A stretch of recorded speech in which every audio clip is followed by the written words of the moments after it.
Blog Talk Radio.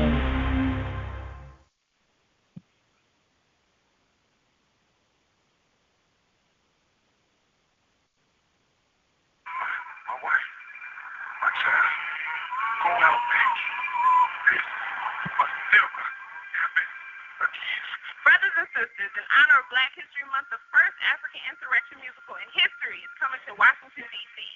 That's right, One Horizon, in conjunction with Kamachi Industries, is bringing the Memphis Boys, Brothers Keepers, to Washington, D.C. to do their nationally acclaimed play, 1831 Turner Street, on the life and times of the prophet Nat Turner. 1831 Turner Street is a place set in the modern climate of Black America. An elder meets a young brother and sister who are headed in the wrong direction. He steps in and provides parental guidance by teaching them about the life and times of Nat Turner the prophet. Black family, you'll laugh, cry, sing, and dance throughout the entire production. This plays for the entire Black family. Adults and children alike have agreed that this is the single best production they've ever seen live. 1831 Turner Street will be in Washington, D.C. on Sunday, February 20th, 2011 at the brand new Arc Theater. In order to make this event all that it should be, we need your financial support. We're trying to reach $10,000.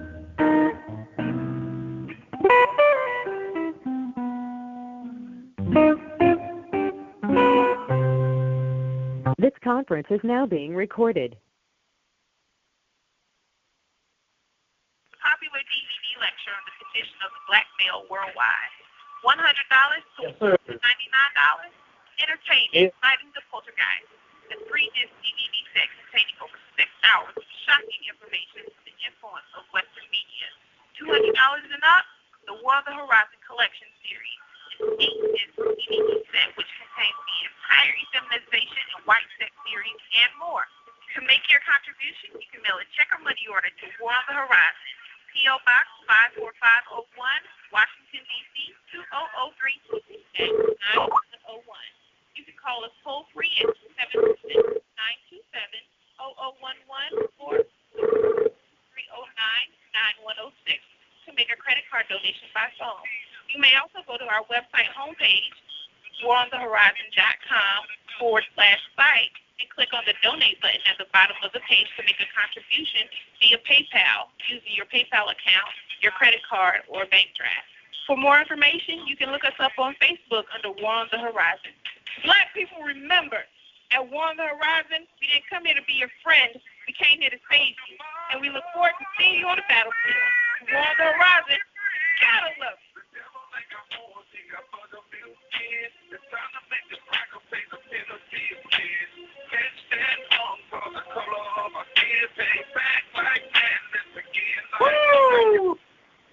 All righty. Context of White Supremacy. We should be locked, loaded, right back, ready to roll. No break, really. Just needed time to get some water and disconnect so that I could begin broadcasting live. Again, we should be rolling with the simulcast at War on the Horizon. Yes, we should be rolling live there so you can listen live at waronthehorizon.com.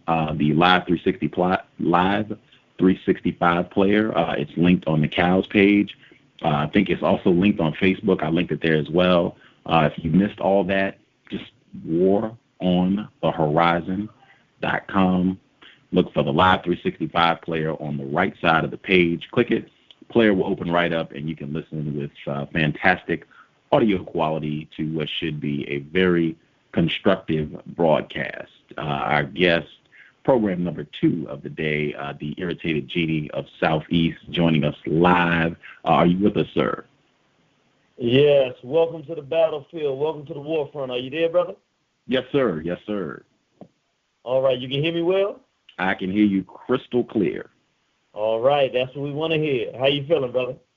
I am active. In fact, I'm feeling, the last time I'll share, I spoke with Irritated Genie just moments before we went live with Dr. Welsing. And we were discussing the fact that the victim of white supremacy known as Sarah Seti is, the show that we did here at War on the Horizon, Context of White Supremacy with Seti. He generated more listeners in a quicker amount of time than anyone who's ever been on the program. He put up 1,000 listens in less than 7 days. I mean, we're talking biblical numbers here. And he just said, wow, that's depressing. Someone who is referenced from time to time as a black degenerate advocates selling drugs and use of the N-word, and that's just deplorable. And he said that that's not good for morale to hear that sort of thing getting ready to do a program. As I've said consistently, I do not believe in coincidences. That happened 5 minutes before we went live with Dr. Welsing. The Dr. Frances Cress Welsing show obliterated all of the records that I had for live listeners for a program, not even close. She crushed everybody's. We were close to 300 people listening live just from Blog Talk. So if we add everything together, we were in the ballpark of 300 folks listening live on Turkey Day to Dr. Welsing. So be not discouraged. Well, I hear what you're saying, brother. But I'm still saying, if we're talking about genocide, after the conversation we had earlier, I said, that's the exact kind of motivation I needed to do this show. Sometimes you need something to put you in the right kind of spirit to have a discussion, and to hear that that kind of discussion generates more interest for our people than anything else. I said it in kind of jest, because anybody that knows me, one thing you know about the Irritated Genie and War on the Horizon in general, we're gonna fight this battle despite anything else that occurs. We're gonna continue to do what we're doing it, the way we're doing it, and making adjustments to try to be successful no matter what happens. So we are very glad that you did have Dr. Welsing on, and I just want to say on behalf of War on the Horizon that, Brother Gus, you really have made a tremendous difference in not just helping our station get off the ground, and not just in the technical matter, but as it relates to bringing a lot of listenership to our station, and as it relates to bringing people to the station who we might not otherwise have to bring to the station to give our people the benefit of hearing these voices. And I want other brothers and sisters out there, another thing I want to say, because I think it's important, is that we're not looking to come to agree with everybody about everything. The object is for us as African people to have a forum where we are open to reasonable disagreement. Meaning, I'm not talking about we want to accept homosexuality. It's not a debate. It's not a place for you. It's not a friendly forum for anybody that wants to push that madness on our people. Not talking about if you want to sleep with whites. This is not the place for you. It's not a friendly forum. Go do something else, but don't sit here and think that you're going to contribute and have back and forth dialogue. You're really not welcome pushing that kind of agenda. But if you don't agree with something and you think there's a better way to do something, or you have ideas, or just you want to share information, most times our people do not have a forum where we can speak freely. What we want to create and what we're trying to create is a place where black people from all around the world can say, hey, this is something that we thought about. This is what we're doing. How can you help us? Or how can we help you? And we can link up with ideas and action to do something to bring a final conclusion to the chapter of white domination on planet Earth. That is our goal and objective, and we hope that you feel it is a constructive forum, and we thank everybody involved in the process of making this a constructive venue for our people. Outstanding. I want to make sure Justice her line is open. Justice, you are with us, correct? Yes, I am with you. Yes, well, not with you, but I am here. Grooving. Outstanding. Before we hop in, just wanted you to know, feel free to hop in if you have questions. Just hop in, speak up. Your mic will be open. So if you want to ask a question about something that is stated, if you don't understand, or if you want clarity, just, hey, I have a question, and, ask away, okay? Okay. Groovy. And let me just say one thing right before we get started. For brothers and sisters, if you're listening, one thing to keep in mind, sometimes the show drops and you hear static and you hear a message, the station is not on now. All you have to do to get the station back up is in the player, hit the play button, and it will reload by itself. You don't have to close it down and go outside and come back in. It may take up to 5 minutes sometimes, but just keep hitting the play button periodically if the show goes offline, and it will load back up. Outstanding one.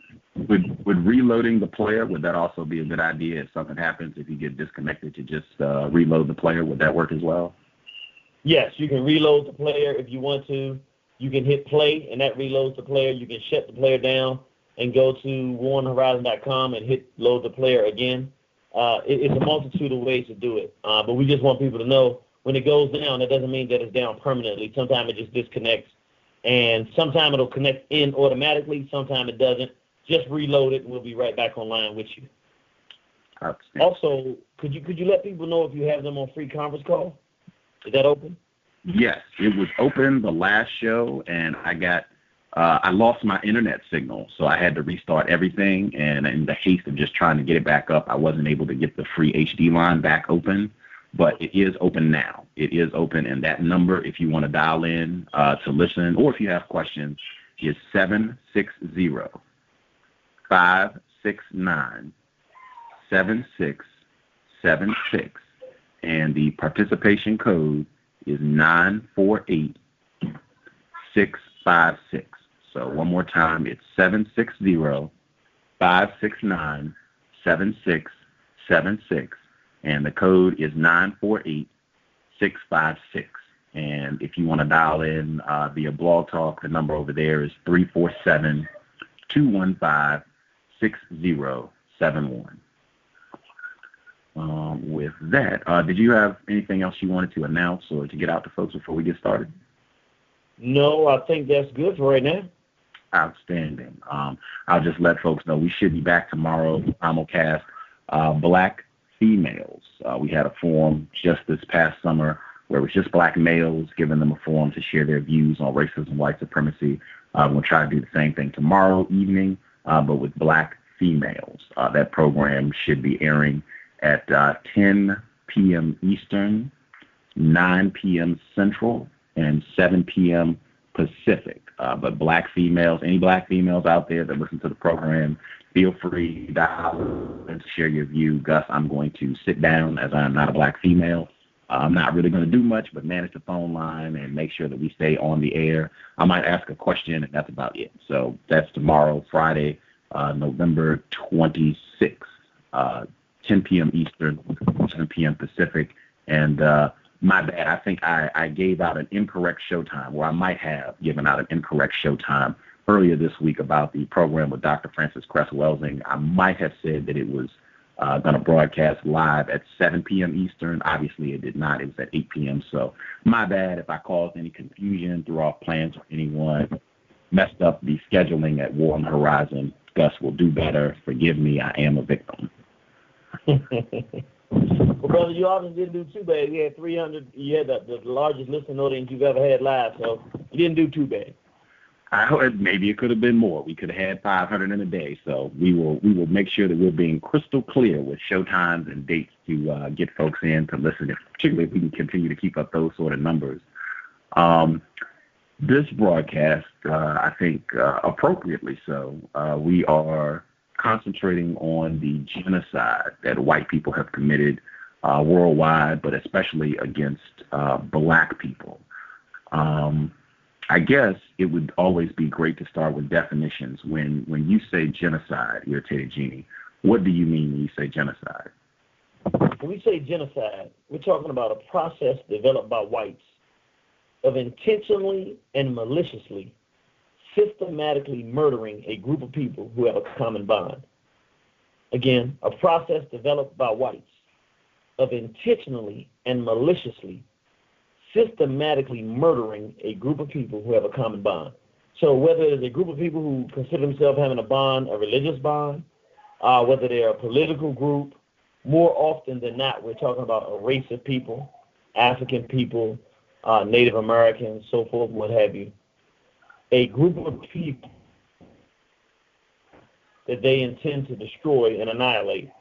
They go about a process of developing a way a system of ways, meaning not just one strategy, of murdering that group of people. And we call that genocide. Okay. Is it to eliminate all of those people, or just a few, or a certain number, or is it specifically all of that population? It doesn't have to be all of that population in the sense of every single member, but it is all of that population in terms of the fact that the objective of genocide is to have a relative complete destruction of those people. So in other words, even if there are 20 million of those people left, if you were to go among those people and know who they were before the European process of genocide came in place, and you meet those people after the process of genocide has been put in place, most people would agree that those people have been destroyed. Meaning, they may physically be there, and if there are 20 million of them, then you can't say that they've been destroyed.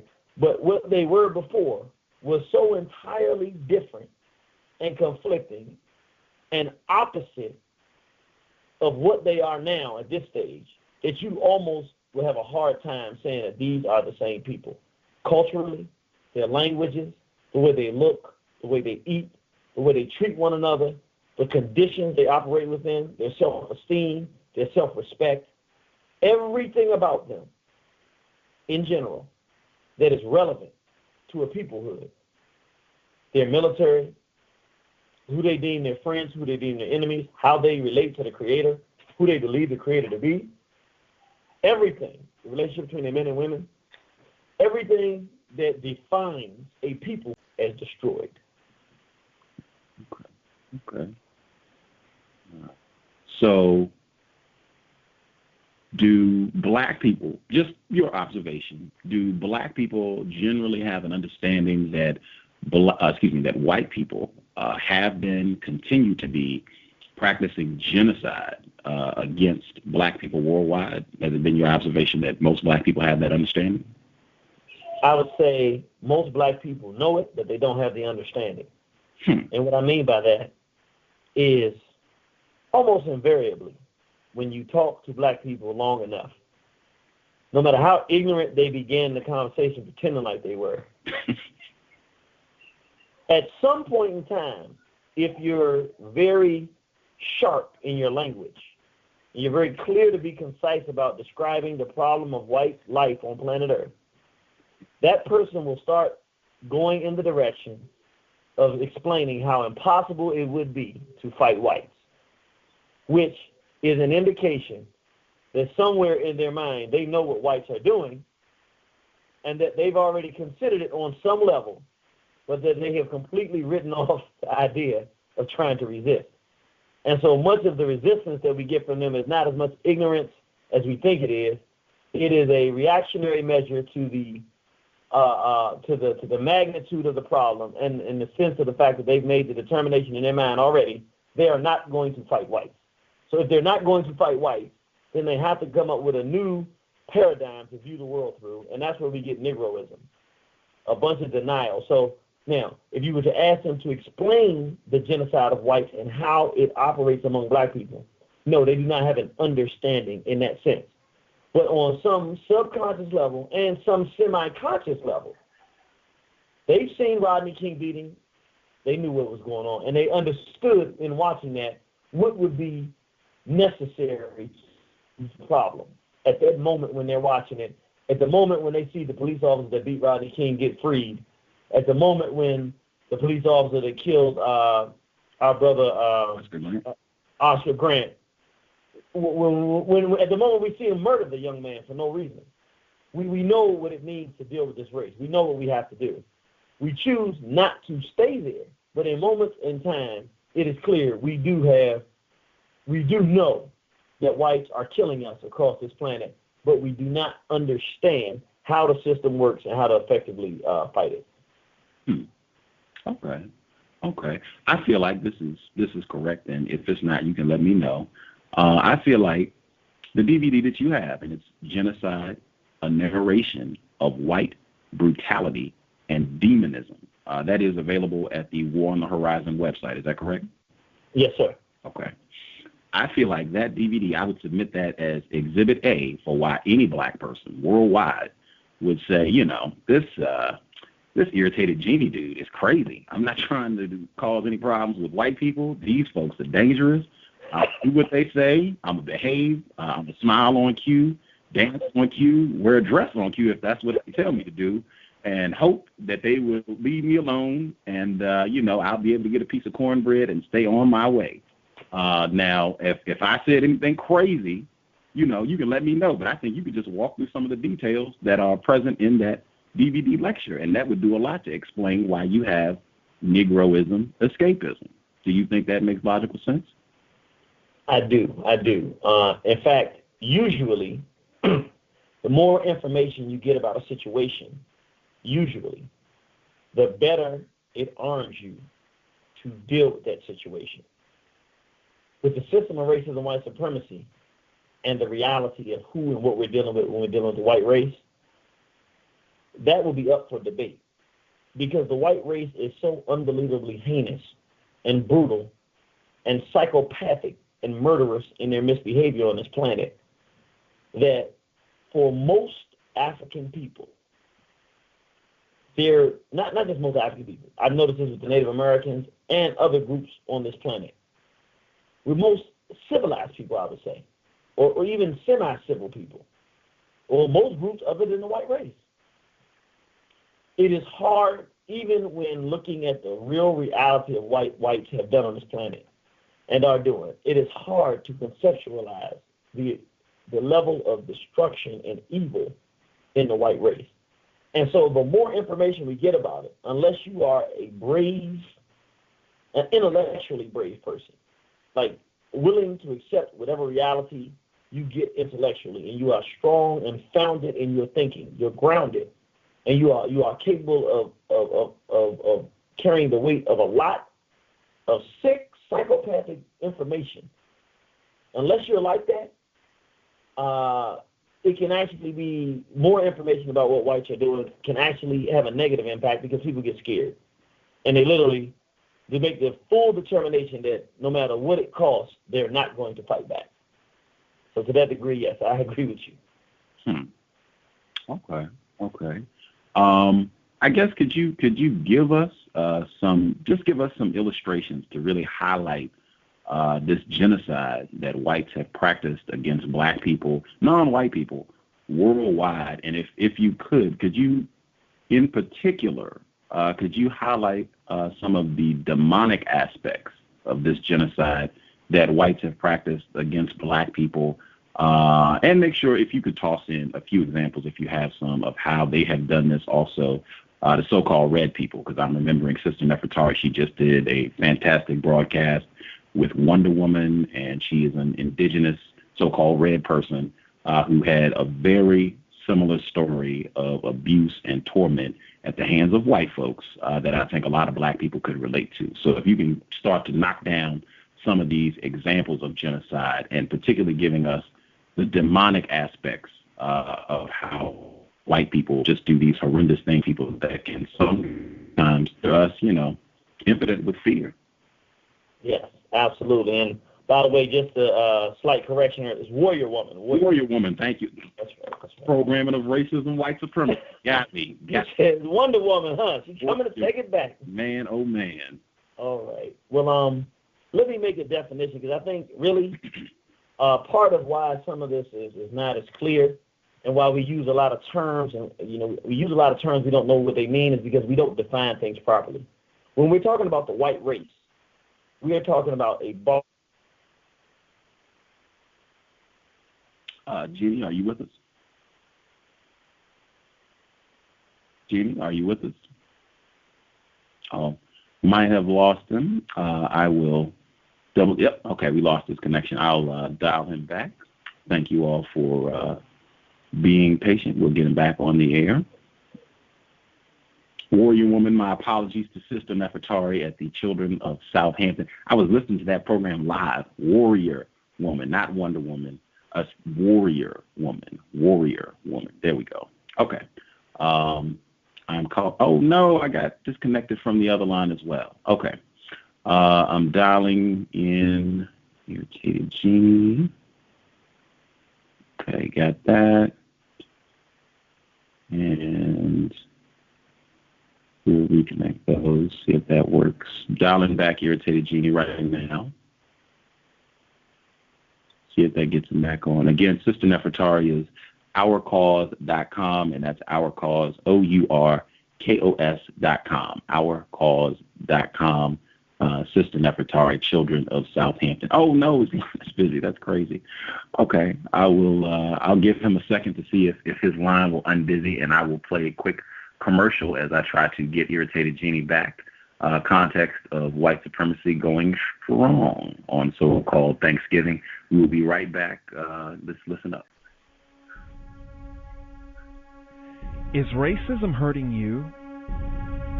On issues of race, are you unable to speak, think, and act with clarity and confidence? Are you tired of laughing when nothing is funny, smiling when you are not happy, agreeing when you really disagree?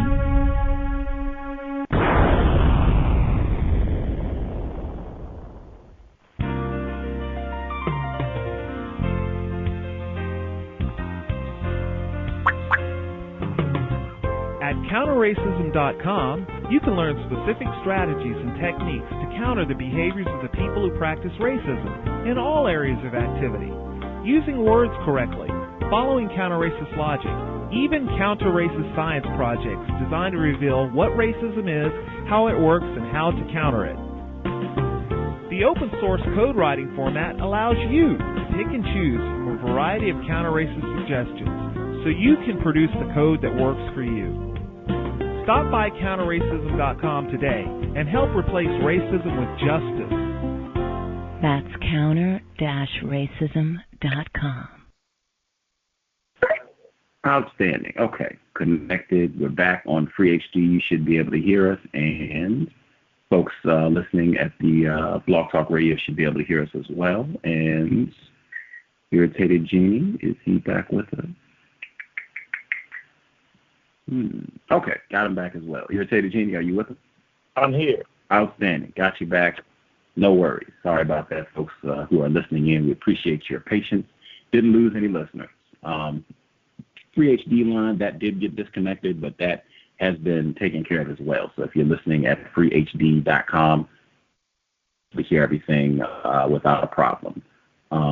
We got disconnected right when you were getting ready to go into your definitions. So if you could start right there, that would be great. Okay, we're doing our definition of whites. Yes. Whites are a barbaric race of subhumans whose inherent disposition is the destruction of all. They live to destroy. Again, whites are a barbaric race of subhumans whose inherent disposition is the destruction of all life. They live to destroy. This is very important because, we've been tricked into believing that when we're talking about whites, we're talking about there's this thing called people and human beings, and whites are just one of those groups. That is not the best paradigm and way to view the world. Matter of fact, I don't even like the term human beings, because human beings, essentially what it does, it gives African people some commonality with the Europeans that we don't share. If you look at, and since one of the obvious characteristics of whites that makes them stand out is that they don't have hue, which we call melanin, which is one of the essential ingredients in the human character that develops in the human genetics. It gives us the color, but also has some relationship to what we classify as a spirit or one sense of connection with the universe and those things around us. We would say those with hue and color fit in one classification, and maybe you can call those human beings. Then you have these other things called whites, and that is very important as we begin this discussion, because the brother asked, well, what are we talking about demonism? Well, when we talk about demonism, essentially what we're talking about is include murder, rape, white sex deviance, which is homosexuality, pedophilia, bestiality, cannibalism, all this freakishness, and other intentionally destructive of animate and inanimate existence on planet Earth. Again, When we say demonism, we're talking about European behavior, essentially what white folks do, which it includes a lot of different stuff that they do, which is murder, rape, the celebration of these things as well, white sex deviance, all kind of sexually perverse things, incest, and these are all parts of their traditional cultural framework. And it is the preferred sexual framework that they come out of. It's not something that they did on the side. The core of European sexuality and the zenith of white sexual interest was a grown male with a little boy.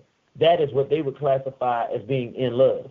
Where for the African, being in love means a man and a woman who get married and have children, so forth and what have you.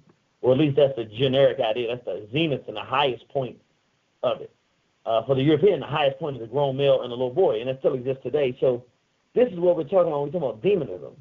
A race of completely backwards, misbehaving individuals and entities, generally from the caves and hills of Europe, their origin, as far as we know, with what we would call white skin, or more specifically, what we would classify as demonic behavior. And all demonic behavior is a description of the things that whites do. Let's start talking in specific as we talk about the demonic type of misbehavior that they involve themselves in. Let's go back as we talk about African people, and we talk about, Brother Gus asked a very, very good question at the beginning. Is does everyone have to get killed for there to be genocide? The easy answer is no. The intent to kill the members of a group or every member of the group, either one of them, or specific members of the group, is genocide by the definition that Europeans have given it, and even by our definition, because the purpose of killing those members of the group is to destroy the group, to make it weak and vulnerable to the phrase of Europeans. So, and the type of genocide that has occurred at the hands of whites. We have to understand there are bloodlines and groups of people, African people, our brothers and sisters, who lived in certain places where every single member of that group was systematically exterminated. One of those groups we talk about as an example of the genocide and torture and destruction of African people at the hands of Europeans is the Tasmanian people. And many of you have heard we watched the cartoon Tasmanian Devil, and we don't have anything about, Tasmanian Devil, where it comes from. Well, that cartoon character comes from a real place that was renamed Tasmania, where according to Runoko Rashidi, our Tasmanian brothers and sisters, the little island off the coast of Australia, they lived there for relative peace for close to 10,000 years in isolation, meaning very little contact with the outside world. Had their own culture, own way of taking care of one another, their own way of life. Lived in relative peace and harmony without any major adjustment to their way of life until the 1700s when the French landed on the island. And a small hat by the name of Tasman landed on the island and quote-unquote said he discovered it. And essentially what the Europeans did eventually was they realized that there were only a few black people relative to the size of the country, the island, on that island, and that they were not well armed, and that they had no knowledge of guns and Europeans. And the first thing the whites did when they got off the ships was just start shooting and murdering Tasmanians. And then they started kidnapping the women. But what you want to understand is they weren't just going there and killing people because they were afraid. It became a systematic practice where these are some of the kind of accounts of what they did to the Tasmanian people from the mid-1700s till they completely exterminated them in like the 1830s. They went to Europe and unloaded all the prisons in Europe and said, look, these are rapists, these are pedophiles, these are murderers, these are thieves, these are cheats. These are European criminals. We know Europeans by their very nature are criminal, period. So you got a criminal race that's taking the worst of their individuals that they have to put in prison and dumping them by the thousands on this island of innocent, decent, civilized African people. And they dropped off like 60,000 of these murderers and criminals out of Europe and they went around cutting the heads off of the men, making ropes and tying the men's heads to the rope, and forcing the women to wear the men's heads around their neck while they would rape the women. Sometimes they would gang rape the women. Sometimes they would take the women's babies and roast them. Sometimes try to force the women to eat their own children. Sometimes they would rape a woman in front of her husband and then hold her head to force her watch them as they cut the man's testicles and penis off until he ran around until he bled to death and died. These are just, they brought in dogs that began to eat people alive. And once they developed what they call a government and a democracy and established a government in Tasmania, they actually, in their newspaper, said, now these are a group of people who were not doing anything but trying to protect themselves. They've done nothing to these whites. I mean, this is pretty much how it went down. I'm not leaving a whole lot out. I mean, the whites came, saw that they couldn't really defend themselves, and just began to slaughter and torture them. But when you're talking about the demonism, I'm describing some of the types of acts, disemboweling people, which means the dog eats through the stomach, and watching the dogs feast on the people, acts of cannibalism against the people, constant rape and torture of the women and children, complete barbaric murder of the men. And it became a pastime. Like, today Europeans go around and deer hunt. They actually put out in the paper, I think it was the Tasmanian Times. I forget the name of the paper. But at one point, they called it Van Diemen's War. And they said, we are no longer interested in any philanthropic discussions about kindness and gentleness with the natives. The blacks must be destroyed. And the government urged the whites to go out by law and systematically shoot, maim, kill, and murder the black people of Tasmania.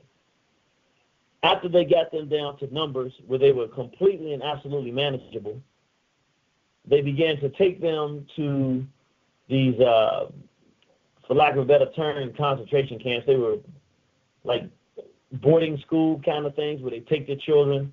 Of course, they rape the little girls, rape the little boys, teach them that they're not Tasmanians, enforce European language, culture, make them look down on their own culture, their own history, their own peoplehood. And they got down to the single last, her name was Truganini, the single last full-blooded Tasmanian person that they could find. And so, in other words, to the person, they went around and systematically killed all of the Tasmanians. And when they had the last sister there, Truganini, they talked to her, interviewed her before she died. She was talking about how she had seen her husband drowned.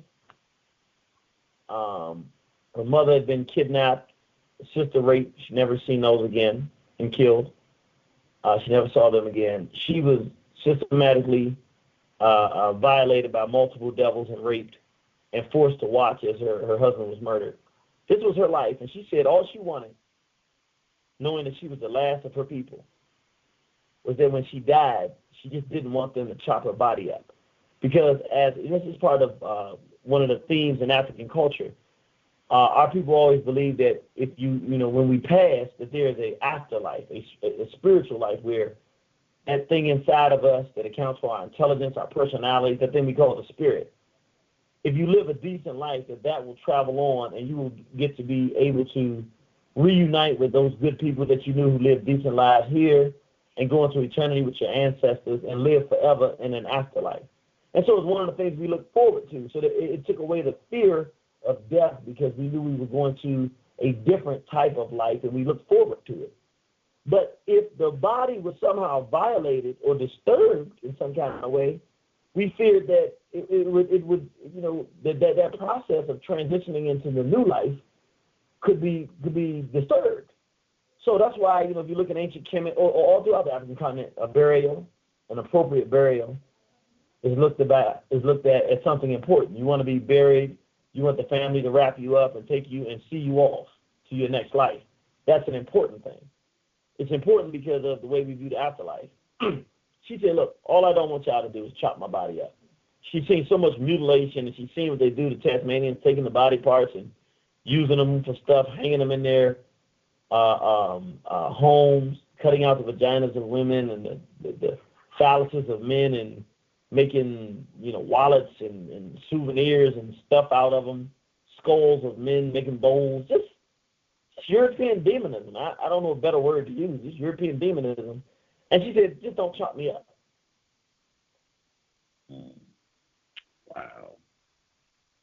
Wow. Context of White Supremacy, War on the Horizon.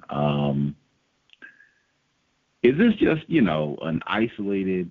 Oh, no, we lost his connection again. Man, they are working hard on their holiday. We got disconnected from Irritated Genie. I will nab him back momentarily. The details were so gruesome. He might have had a difficult time staying connected, but I want to get at, is this just, an isolated incident of terror that is being related? So, yeah, I want you all to think about that. This will be a nice moment to pause. We can have a little silence. You all can think about what you just heard. And, I will get Irritated Genie back with us to continue the discussion. Let's see here. Okay.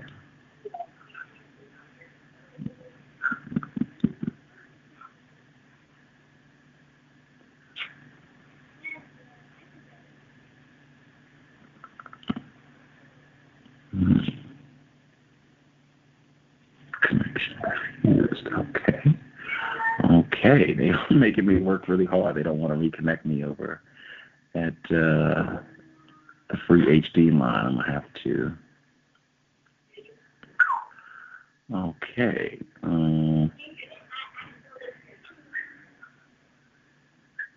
Okay.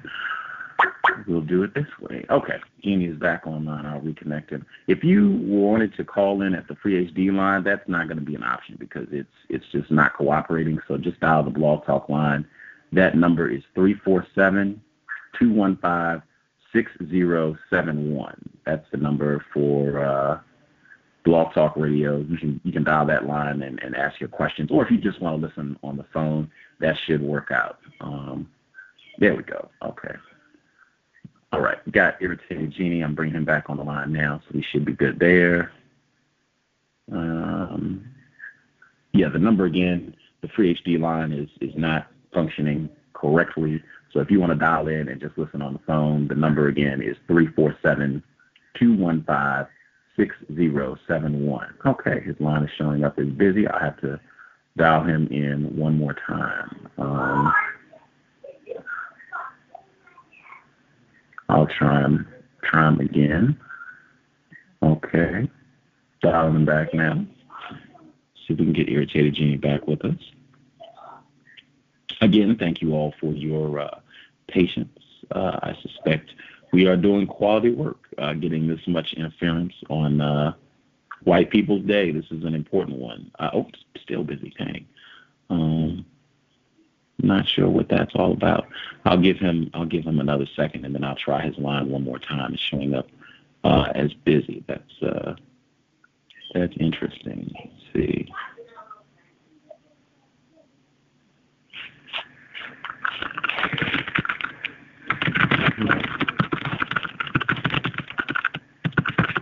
Okay, I'm going to play a quick commercial. I'll help support War on the Horizon efforts and see if we can get Irritated Genie back with us.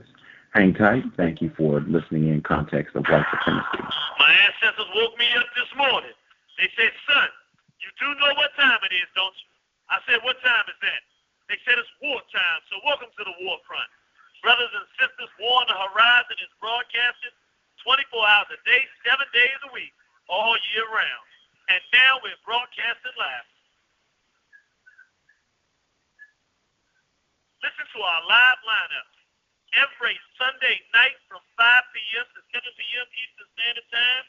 You'll be traveling in the southbound lane with our brother Louis Ali, trying to get our people free.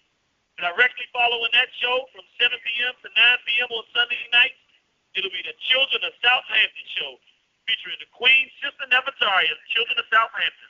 Monday nights from 7 p.m. to 9 p.m. Eastern Standard Time, it's the War on the Horizon show, featuring yours truly, the Irritated Genie of Soufeese. Tuesday nights, 7 p.m. to 9 p.m. Eastern Standard Time, the Context of White Supremacy, featuring Gus T Renegade and our little sister Justice. Wednesday night, 7 p.m. to 9 p.m. Eastern Standard Time, it's the King Submitted show. Every Thursday night from 7 p.m. Entire Black family, adults and children alike have agreed that this is the single best production they've ever seen live. 1831 Turner Street will be in Washington, D.C. on Sunday, February 20th, 2011 at the brand new Art Theater. In order to make this event all that it is, can you hear me? Need your financial support. We're trying to raise $10,000 by January 31st, 2011. Any amount you are able to give. I'm fading out the commercial because we should be back and ready to roll. Thank you all for your patience. I suspect white people could have been hard at work. I just having to reload my whole Skype, but I think we have everyone back connected. Irritated Genie is with us, and since I reloaded my Skype, I was able to reconnect the free HD line as well. So if you one of the folks who called in over at free HD, the number, if you want to dial back in, 760-569-7676, and the code is 948656. As well, if you want to dial in at Blog Talk, the number is 347-215-6071. In the interim of the technical issues, I told the listeners to just sit with what you shared for a moment. The just despicable atrocities that were committed in the area of the world now known as Tasmania. People being disemboweled, dogs eating black people alive, rapes, forcing black females to look as their black males, husbands, sons, fathers, uncles, being castrated, murdered, extraordinary, almost unthinkable acts of savagery and demonism. And I wanted, number one, I could hear folks saying, this is just an isolated example. You can find one random act of just crazy and inhumane behavior amongst all groups of people. This is not standard operating procedure for whites. What would your response to that be? I would say, one, that is a person that absolutely positively is ignorant. They have 0% knowledge of facts and history of European history. Because the reality of it, and this is why, and I say this as no disrespect, Dr. Weldon has been a teacher of mine since the time before she would have, when I was a toddler. I mean, I'm not quite a toddler, but I mean, my intellectual development, she is partly responsible for the person I am today. So I say it with no disrespect. But anyone that makes an argument that gives any logical rationale to the Europeans' behavior is not correct. The way you know this is because prior to their interaction with African people, they did these things with one another. So it cannot, their behavior cannot be described as a response to any type of fear of interaction with other people. Because prior to encountering African people, raping, cannibalizing, sodomizing, homosexualizing, pedophilializing, torturing, maiming, murder. This is what they did to one another. This is who they are. It was best described, I think, by the most honorable Elijah Muhammad as part of their nature. You know, it says, why does the dog bark? Somebody says, well, the dog barked because somebody's coming to the house. They said, no, that's why he barked this time. I said, why does a dog bark? He barks because it's his nature. That's what dogs do. They bark. And cats meow. They do it because that's what they do. Now, there are different times that they do it, but that's part of their nature. Why does the European destroy and commit genocide? Why does he have a system of racism and white supremacy? It's in his nature to be destructive. He has come out of the caves and hills of Europe, and he has, for lack of a better term, he has cleansed or made a more clinical version of this brutality. But his systematic maiming and murder of his race and every race on planet Earth is a matter of documented history, and there is no variation in the history of the world of this behavior, meaning there's not one moment in time, not a date in the history of the European that you can document where they were here, where they were not involved in murdering large groups of individuals, whether white or other, raping large groups of females, sodomizing any number of young male boys, and committing acts of destruction to the environment. It doesn't exist. Whoever says what you said is a person that is operating out of pure and absolute ignorance. Because even if you study the European history as we did, you go through their schools, they tell you how they got this place we call America. The year 1492, Columbus sailed the ocean blue. What did Columbus do? Columbus got to Haiti, the Arawaks, and other groups, and literally, systematically eradicated those groups there. And then he was the one that said we need to go to Africa, where they had already started the process of creating the slave dungeons. Columbus was part of that process and said in order to replace the native population of red people in the Western Hemisphere that we're systematically annihilating by bringing man-eating dogs, by bringing, one of the things Columbus troops, and I tell you, it's very interesting. The same story that we talked about in Tasmania was almost to the letter, the same story of how Columbus, who was a white so-called Jew, a small head, the same story of Columbus and his mills and his army of what they did to the people of Haiti. On the island of Haiti, it was a standard practice for Columbus to rape the little boys. That's what he did. He used to remark in his diary how beautiful the naked men and naked boys of Haiti were. The Taino people. And this is a very perverse, again, demonism, a very perverse kind of thing. He would ask the people for gold, and when they ran out of all the gold, he would start chopping their arms off and then working them into mine the gold mines until they died. Just a brutal form of enslavement and a thirst for wealth and dominion and a destruction that we can't imagine. They actually brought over trained man-eating dogs that were trained for the purpose of disemboweling. Columbus's men even had a process where they would do what's called impaling, which is something they used to do in Europe to one another. That's where we get the term Dracula from, Vlad the Impaler, who would, Vlad would do this to other Europeans now.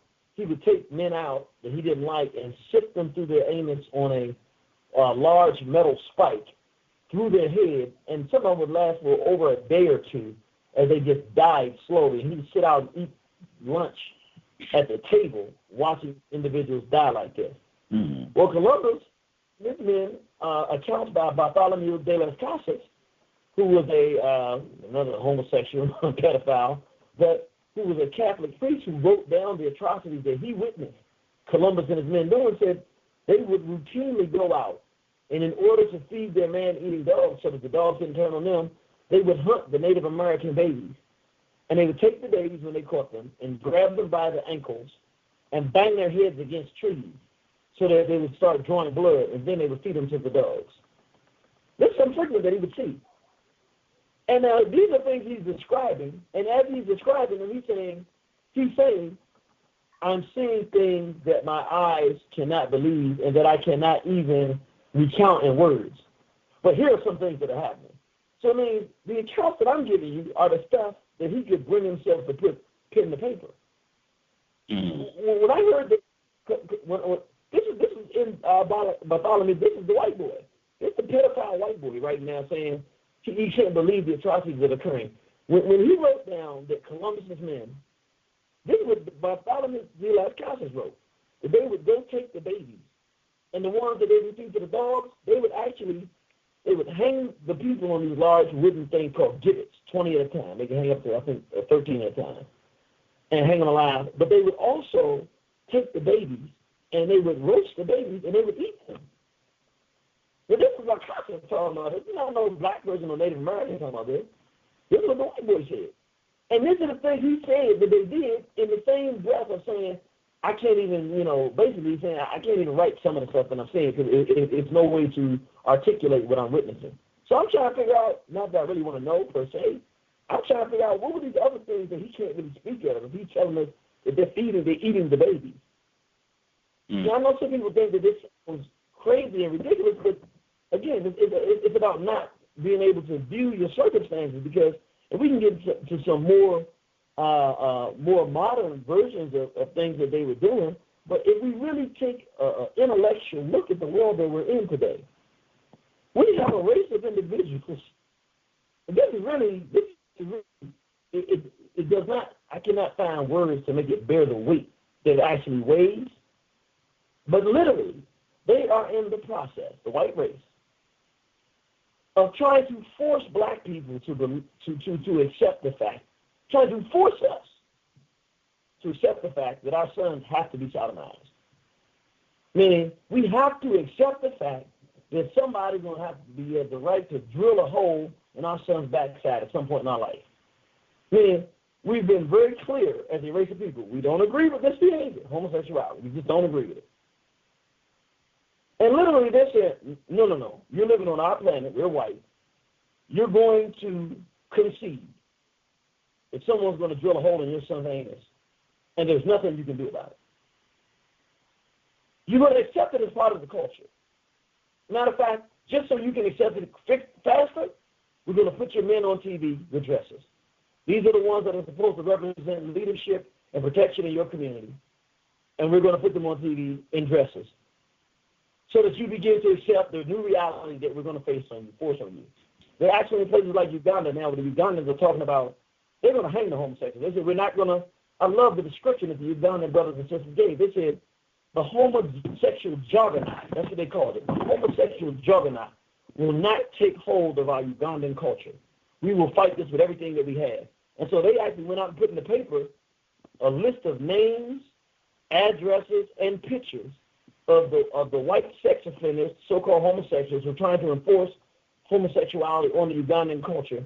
And they said they need to be taken out and hung. Now, for us in America, hearing of hanging is a very senseless thing. But I'm going to tell you just like this. They need to do it quick and fast before they end up where we have, for people who actually are now intellectually bending over for the idea that we have to accept that someone has a right at some point in time to sodomize any of our sons ever. That ain't nothing a race of people can imagine when they're saying that they would ever accept. Much less intellectually and physically. Things can happen to you physically that you never accept in your mind as correct. You will never accept the fact that it's right for somebody to abuse you. You don't have to ever accept that, but you may get abused in your life. We all know that. You may get treated in a manner that you don't think is equitable, but you never have to say that you're supposed to accept it. This is the same kind of thing we're doing here. The only difference is it is intellectual now, where they're not trying to kill us, though they are killing us physically, but it's a deeper type of murder, because we're waking up in the morning and everything about us that would classify us as Africans or black people is being systematically destroyed. The inside stuff. So that the best example I can give is the zombie in the movie, where you got these things, we'll call them crackers, the real zombies. Ain't nothing bite them, they just the real zombies. But they come around to you, you're normal. Then they bite you. Well, when you go to your people, you look just like you used to look a little bit, but you look a little different. You're strange, you're different now. But it looks similar to you. You think that's a brother, hey, how you doing, brother? Good to see you. He ain't a brother no more, though. He's a zombie. The inside of him has been eradicated. He ain't the same person. He one of them now. He thinks like them, and all he has is the lust for destruction. And literally, the European is eating us as a race of people like that. Like, black men have always loved black women. We just love our women, man. Our grandmothers, our mothers, our sisters, our daughters. It's just part of black culture historically. We just love the hell out of our women. That's why when you go to ancient Kemet, Every way, look, the crackers tried to destroy every female statue they could in Kemet. They just couldn't. It's just too many. Because the men loved our women. I mean, the kings want to sit up there with his queen sitting right next to him with her hand on his knee and stuff. I mean, we just loved our women. They're making us hate our women. How do you make a group of men who love their women hate their own women? You think that you can make them hate your women for having you to hurt them, but how do you go mad to make you hate your own women? They're making black women who have literally worshipped black men throughout history. Even though black men have worshipped black women, but I'm saying black women have worshipped black men. I mean, you can never turn a black woman against black men. They're literally turning the black woman into the major vocal proponent of the destruction of black manhood. I mean, you actually have black females like Oprah Winfrey and others whose basic mission in life is to destroy the black man. They want to kill black men as a race and exterminate us.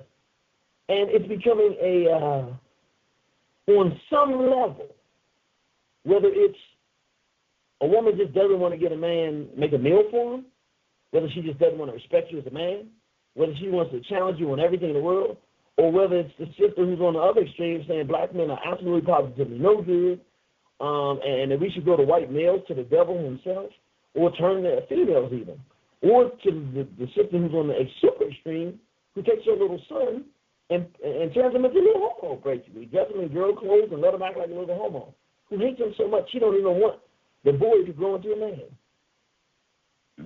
This is not our women, though. I mean, when we see them and deal with them, they look like our women, but they're not our women. These males out here dressing in women's clothing, going around murdering black people in the black community, calling each other the N-word, we didn't go around insulting each other. That's not African culture. You don't have anything in the cultural history of black people that demonstrates us as a race of people going around insulting each other. You don't have nothing like that. We're competitive, but that's not our culture. That's not how we do things. That's European, really a small head culture. You know, that whole comedy has to be about destroying and talking down to people and insulting stuff. That's not us. They're literally systematically eradicating everything that will be what we would classify as black. So that, and I know I'm going around the place, but I'm saying I want people to understand that it's a holistic approach to destruction. It is not just the physical destruction of people. You're going to get physically destroyed, but on the way there, man, the things that happen, the road to destruction, the process of genocide is more ugly than the actual physical genocide itself. I remember being in high school, and I always felt like, you know, it was a wonderful feeling because I looked around at these crackers and I knew I was their moral superior. And one thing we used to always talk about this, and I'm talking about, I'm not that old, it was in like the late 1980s, like 88, 89. I remember we used to have these discussions. I used to sit down with my black friends and the brothers and sisters, and we used to sit around and talk. I went to a high school in Massachusetts, a private school. And we would talk about how these crackers were dead because they could not have fun at a party or even around each other, period, without smoking cigarettes or some kind of drug or alcohol to get them high or drunk. Now, we get around each other for 10 minutes and we laughing, we having a ball.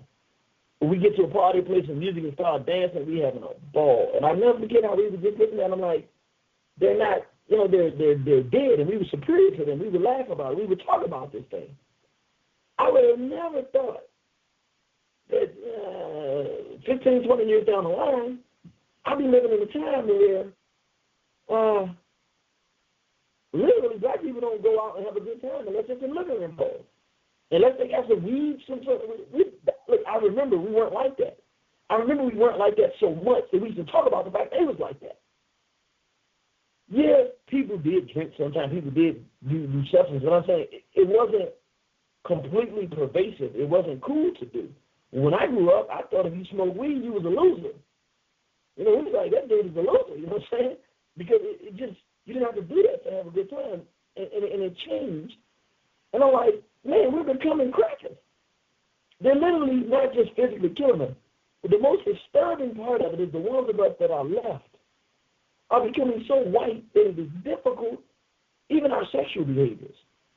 I mean, the sexual things that we're into today, I literally witnessed the transformation of not being in it and thinking it was filthy and degenerate So now you really have a hard time separating sexual behavior of black people from whites because it's so similar and we become white. There's almost the only thing we have left that I would say in terms of the European being a cannibal of culture, meaning they come in and eat other cultures. They come in and eat everything about you so that they leave you in a zombie-like state. The only thing we have is African names. And if you think about this, again, we're talking about cannibalism. You can't find a European, I ain't never met a European ever that has an African name.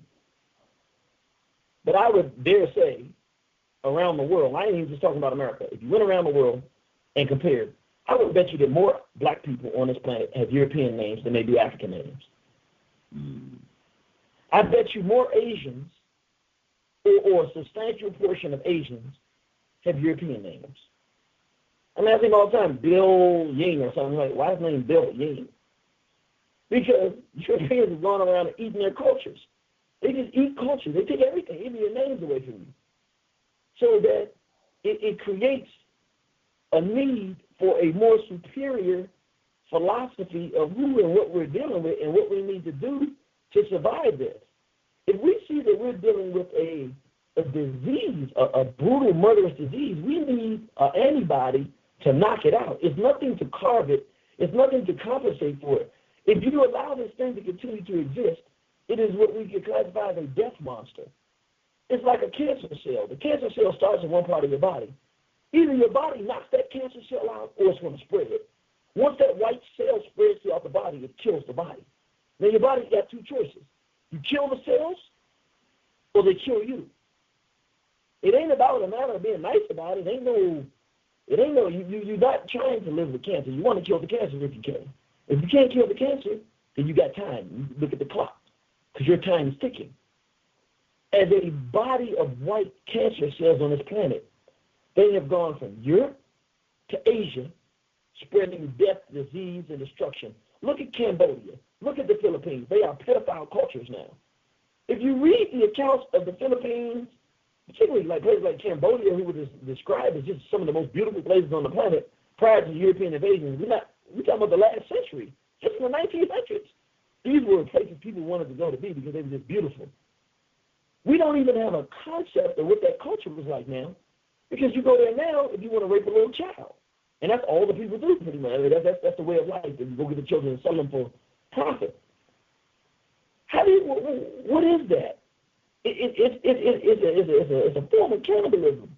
It's cultural annihilation. I mean, they've gone there, taken whatever these people were that made people write about them and talk about how wonderful and how much of a heaven on earth these places were. Whatever it was about those cultures that made it that, it don't exist no more. It's just places that you go to rape children.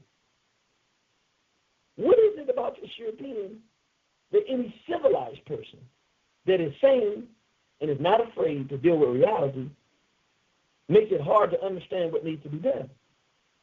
I would say nothing. You're dealing with a race that the only relevant history they have on the planet, the only relevant, anything else you're saying is not relevant. Meaning it does not speak to who and what they are in the prime part of the day of their life, what they're doing. The only relevant thing that they've done on this planet is systematically destroy life. Plant life, burning down the forest, destroying the Ayatollah forest and destroying the rainforest in South America and killing the people who live in those areas and enslaving them and making them people who've had their own way of life for thousands of years now work for them and have to get a job working for a damn cracker. Thousands of years they've been living on their own, living with the environment in peace and harmony, living with the gators and living with the alligators and living with all these wild forms of animal life and peacefully coexisting and managing to find a way to exist in that environment peacefully. And now they've been systematically wiped out.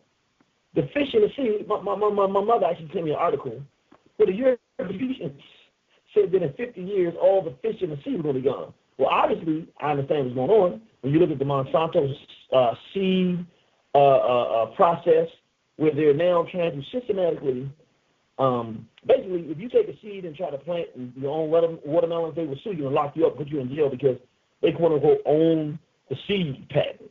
In other words, this is real true stuff.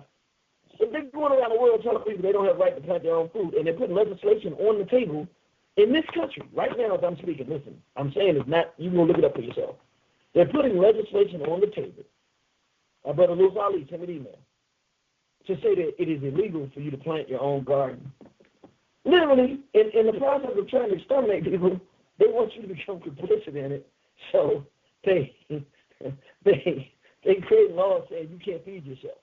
And in that, they know that the way that you can feed yourself, where there's always an ocean. As long as there's an ocean, there's fish. So they're systematically going throughout polluting and destroying the ocean life so that no one can survive unless they feed you. The Irritated Genie of Soufeese. Please visit the website waronthehorizon.com. You can listen to the War on the Horizon radio network, and you can check out the DVD, Genocide, a narration of white brutality and demonism. Before I hit the phone lines, I wanted to back up and really make sure the demonic aspect of white people worldwide, that we really hammer that out so that it's not lost on listeners. You were talking about some of the acts, Christopher Columbus, when he came to this area of the world, they couldn't even write down some of the acts of savagery that were committed against non-white people. That is something I've seen over and over again, where white people, you were quoting different white people who cataloged what white folks did when they went and found these non-white people who couldn't defend themselves, and they just sat in to slaughter them. I've seen that repeatedly, where white people who will write history books and say that we can't even write down all of the things that white people are doing against these non-white people. I know in the Congo, and what made me think of this, you were talking about different films. I know Apocalypse Now, people saw that. Lawrence Fishburne is in it. Some other prominent actors, gentlemen from The Godfather's in it as well. That film is loosely based about the Vietnam War, which is white supremacy again, but it is loosely based on Joseph Conrad's The Heart of Darkness, which is all about racism, white supremacy in the Congo. And white people wrote history books about what they did in that area of the world, and they said they couldn't even keep track of the number of murdered black people because the numbers would be offensive. They couldn't even keep a record of the number of folks that they were slaughtering because it's just like, you can't put this down on paper and show this. And I mean, you talk about the same pattern of behavior. Look at what they did in the Congo. I mean, you can pick you can just basically spin the globe and just put your finger down somewhere where white people have been, and it'll pretty much be the same story. But I mean, if you just want a really ugly one that wasn't that long ago, look at the Congo. I mean, chopping off people's hands. And they have photographs. They took pictures. That's why I say that's a good one, because you actually have pictures. Even if you don't want to read, you can just flip through some of the books and look at the pictures. They'll show black people with no hands, no feet, where they've chopped off their hands, chopped off their feet to make them go out and collect rubber. If you actually read the details, you'll hear a lot of the same things that Jeannie mentioned already. Raping people. Sometimes they would make the son rape the mother. Just, incredible acts. Yeah, you can even read The Heart of Darkness. That's a short one, really short one. White person wrote it. That's all about their misbehavior and abuse in the Congo. And you said the getting these dogs to come and eat people alive or eat the babies. We had the Ragsdales on, and they talked about how during slavery they would use the slave infants as alligator bait, brag about this sort of thing. We just watched White Dog, which I have said is the best film I've ever seen on racism, white supremacy. I would highly encourage folks to check it out. It came out in 1982. It was based on a book written by a white man, but it's a film about a white dog that is racist. It's just been trained to attack black people. And they even break down some of the history of how white people really train dogs to function in this way, just to attack black people. But it showed the whole history of racism, white supremacy in that film. Can you really go back just with the demonic aspect, because you gave the definition, you touched on how whites celebrate the destruction and death of life. Do you think it is accurate, and can you give examples of white people celebrating their history of genocide against black people? Yes. I'm glad you came back to that, because it's really important that we understand something. In order to confuse us as to what we need to do to resolve this problem, what they usually try to do is keep us confused by saying that even if whites have done this stuff, they don't really know what they're doing. They're just acting out of, they're doing things, oh, they're horrible, they weren't thinking about what they're doing. This is how we know that what they're doing is part of their culture and their nature. Every act of atrocity and genocide they commit almost, or a substantial portion of them. In fact, I'll do them better. All of their celebrations are surrounding the genocides committed against other individuals. I'll say it again. All of the things that they celebrate in general are culturally surrounding acts of pure brutality and destruction that they've committed. And you know that they are proud of what they've done, because if you know the history of what they're talking about, you understand that they're celebrating. I'll give you a good example. And we'll do a couple of examples, because it's very important to understand. It's not only that they do these things, they're happy that they do these things. And this is what gives whites joy, to commit genocide and destruction against other living things. Let's take an example of their holiday, Christopher Columbus Day. It would be ridiculous for us to say that whites don't know what Christopher Columbus did, because they're the ones that wrote the books that we read the history of, that know that they're the ones that documented what he did. Why would, unless they agree with that kind of behavior, would they have a holiday, a day that you don't have to work that day, in celebration of a male that came and started the systematic genocide of the red man and the red woman? He was a homosexual and a pedophile. And he's the one that advocated the start and created circumstances for the beginning the Atlantic slave trade. So that's one celebration. What about today? If we look at that, yes. I'm sorry, say it again. What about today? This is one of their celebrations where we don't have to go to work. Would today qualify? I was about to say, Thanksgiving and Columbus Day are the same. You got two.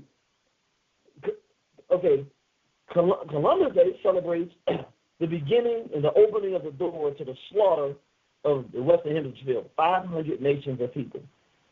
Thanksgiving Day celebrates on the North American soil, the extermination of the Native Americans on this soil, who are the ones that saved the whites from dying of starvation when the Pilgrims landed in North America. And Thanksgiving started, largely as a celebration, literally, where they had beheaded some Native Americans and put their heads out on platters. Mm-hmm. They were systematically murdering people, and there were some things that happened when they had some feasts that they would have the Native Americans, but the best explanation of Thanksgiving, when you really look at the real documented history, they're celebrating the slaughter of the North American groups of red men and red women that they were able to slaughter and conquer in order to take their land from them. Mm. That's what they celebrate. If you want to look at it and see how sadistic it is, let's talk about something we just talked about, because it really crystallizes it. Hold on. Let's first start with these. In the slaughtering of the Native Americans in the late 1800s, when they were going out west and they were trying to settle, quote unquote, settle the West, the whites had decided they wanted to slaughter all the Native Americans out west and take their land as well. They had the east, now they wanted to go west and completely destroy the Native Americans, the red man and red woman. In order to do that, the U.S. government gave a bounty. They said for every red person you kill, every scalp that you get, you got to scalp them and send it in to the U.S. government, and we'll give you some money. Well, the whites got so greedy. They started scalping each other for the money. Mm. So the U.S. government said, no, we're not going to allow this. We're not going to allow whites to be killing whites. From now on, in order to collect your bounty, you have to attach a red skin to the scalp so that we can make sure that it's a Native American that you're killing. That is where we get the term red skin. And now, in celebration of slaughtering and systematically eradicating these red people, when they go out and have their football teams, one of them, America's team, is the Dallas Cowboys. For the Cowboys, they're the ones scalping the Native Americans. Then they got another team, the Redskins. They didn't call them the Washington Native Americans. They didn't call them the Washington Apache. They call them the Redskins, who they systematically scalp and attach the Redskins to collect the bounty. Then they sing a song, Hail to the Redskins, Hail Victory. Now, the Braves on the warpath, he essentially lost it. But they sing Fight for Victory. What are they doing? They're poking fun at them. They're poking fun at the fact that they systematically murdered these people and getting everybody else around them who doesn't know what a redskin means, who doesn't know the history of it. Get you to celebrate in the slaughter of a people who didn't do nothing to you and were largely friends to you before the European involvement in you all's relationship. If we take it a step further, the Cleveland Indians, a buffoonish, red, Native American, clownish-looking figure. Why does he look like that? They're literally, part of their celebrations of their teams is the celebration of the conquering and destruction of the people. Let's go back to something we talked about earlier. The Tasmanian devil. Go back to the cartoon, brothers and sisters. And remember, if you remember, you got Tasmania, Taz. Blah, blah, blah, blah, blah, blah. You're talking like this, spinning around, going around. What does that represent? It represents the Tasmanian people. Matter of fact, if you look at a Tasmanian person and you look at the caricature called Taz, he is drawn off of their phenotypical facial characteristics. And they spoke a different language than the European, and that's why they have them go blah, blah, blah, blah. The Europeans used to talk about, how strange their language was. Which, of course, I'm sure the Tasmanians talk about how strange the European language was. It's a different language. But in the cartoon, if you remember, Taz and his mother Bob, they were the only last Tasmanian devil's house. And there was this European hunter that was going out there trying to kill him and capture him. And after they were trying to capture the Tasmanian, what did that represent? That represented Van Diemen's War, where the Tasmanian government wrote the document in the paper saying, go out and kill the rest of these black people. And now, knowing that we don't know any history about it, they create a cartoon character that is a representation of their systematic extermination of the Tasmanian people. And you go, throughout the entire production, this plays for the entire black family. Adults and children alike have agreed that this is the single best production they've ever seen live. 1831 Turner Street will be in Washington, D.C. on Sunday, February 20th, 2011 at the brand new Arc Theater. In order to make this event all that it should be, we need your financial support. We're trying to raise $10,000 by January 31st, 2011. Any amount you are able to give will be applauded. Donations in the following increments will be accompanied by a gift of appreciation. $50 to $99, part one of the Feminization of the Black Male series, our most popular DVD lecture on the condition of the black male worldwide. $100 to $199, entertainment, Fighting the Poltergeist, a 3-disc DVD set containing over 6 hours of shocking information on the influence of Western media. $200 and up, the War of the Horizon Collection Series, an 8-disc DVD set which contains the entire Effeminization and White Sex series and more. To make your contribution, you can mail a check or money order to War on the Horizon, P.O. Box 54501, Washington, D.C. 20032-9101. You can call us toll-free at 877-927-0011 or 202-309-9106 to make a credit card donation by phone. You may also go to our website homepage, waronthehorizon.com/site, and click on the donate button at the bottom of the page to make a contribution via PayPal using your PayPal account, your credit card, or bank draft. For more information, you can look us up on Facebook under War on the Horizon. Black people, remember, at War on the Horizon, we didn't come here to be your friend. We came here to save you. And we look forward to seeing you on the battlefield. War on the Horizon, gotta love it. The devil ain't got horns, he got buttermilk skin. It's time to make this cracker pay the penalty of sin. Men stand firm for the color of our skin. Pay back like mad, let's begin like Context of White Supremacy, War on the Horizon, Irritated Genie of Soufeese. Before I hit the phone lines, I wanted to make sure I got out. I'll give the number out again in case people want to call in. You can dial 760-569-7676, and the code is 948656. So one more time, 760-569-7676,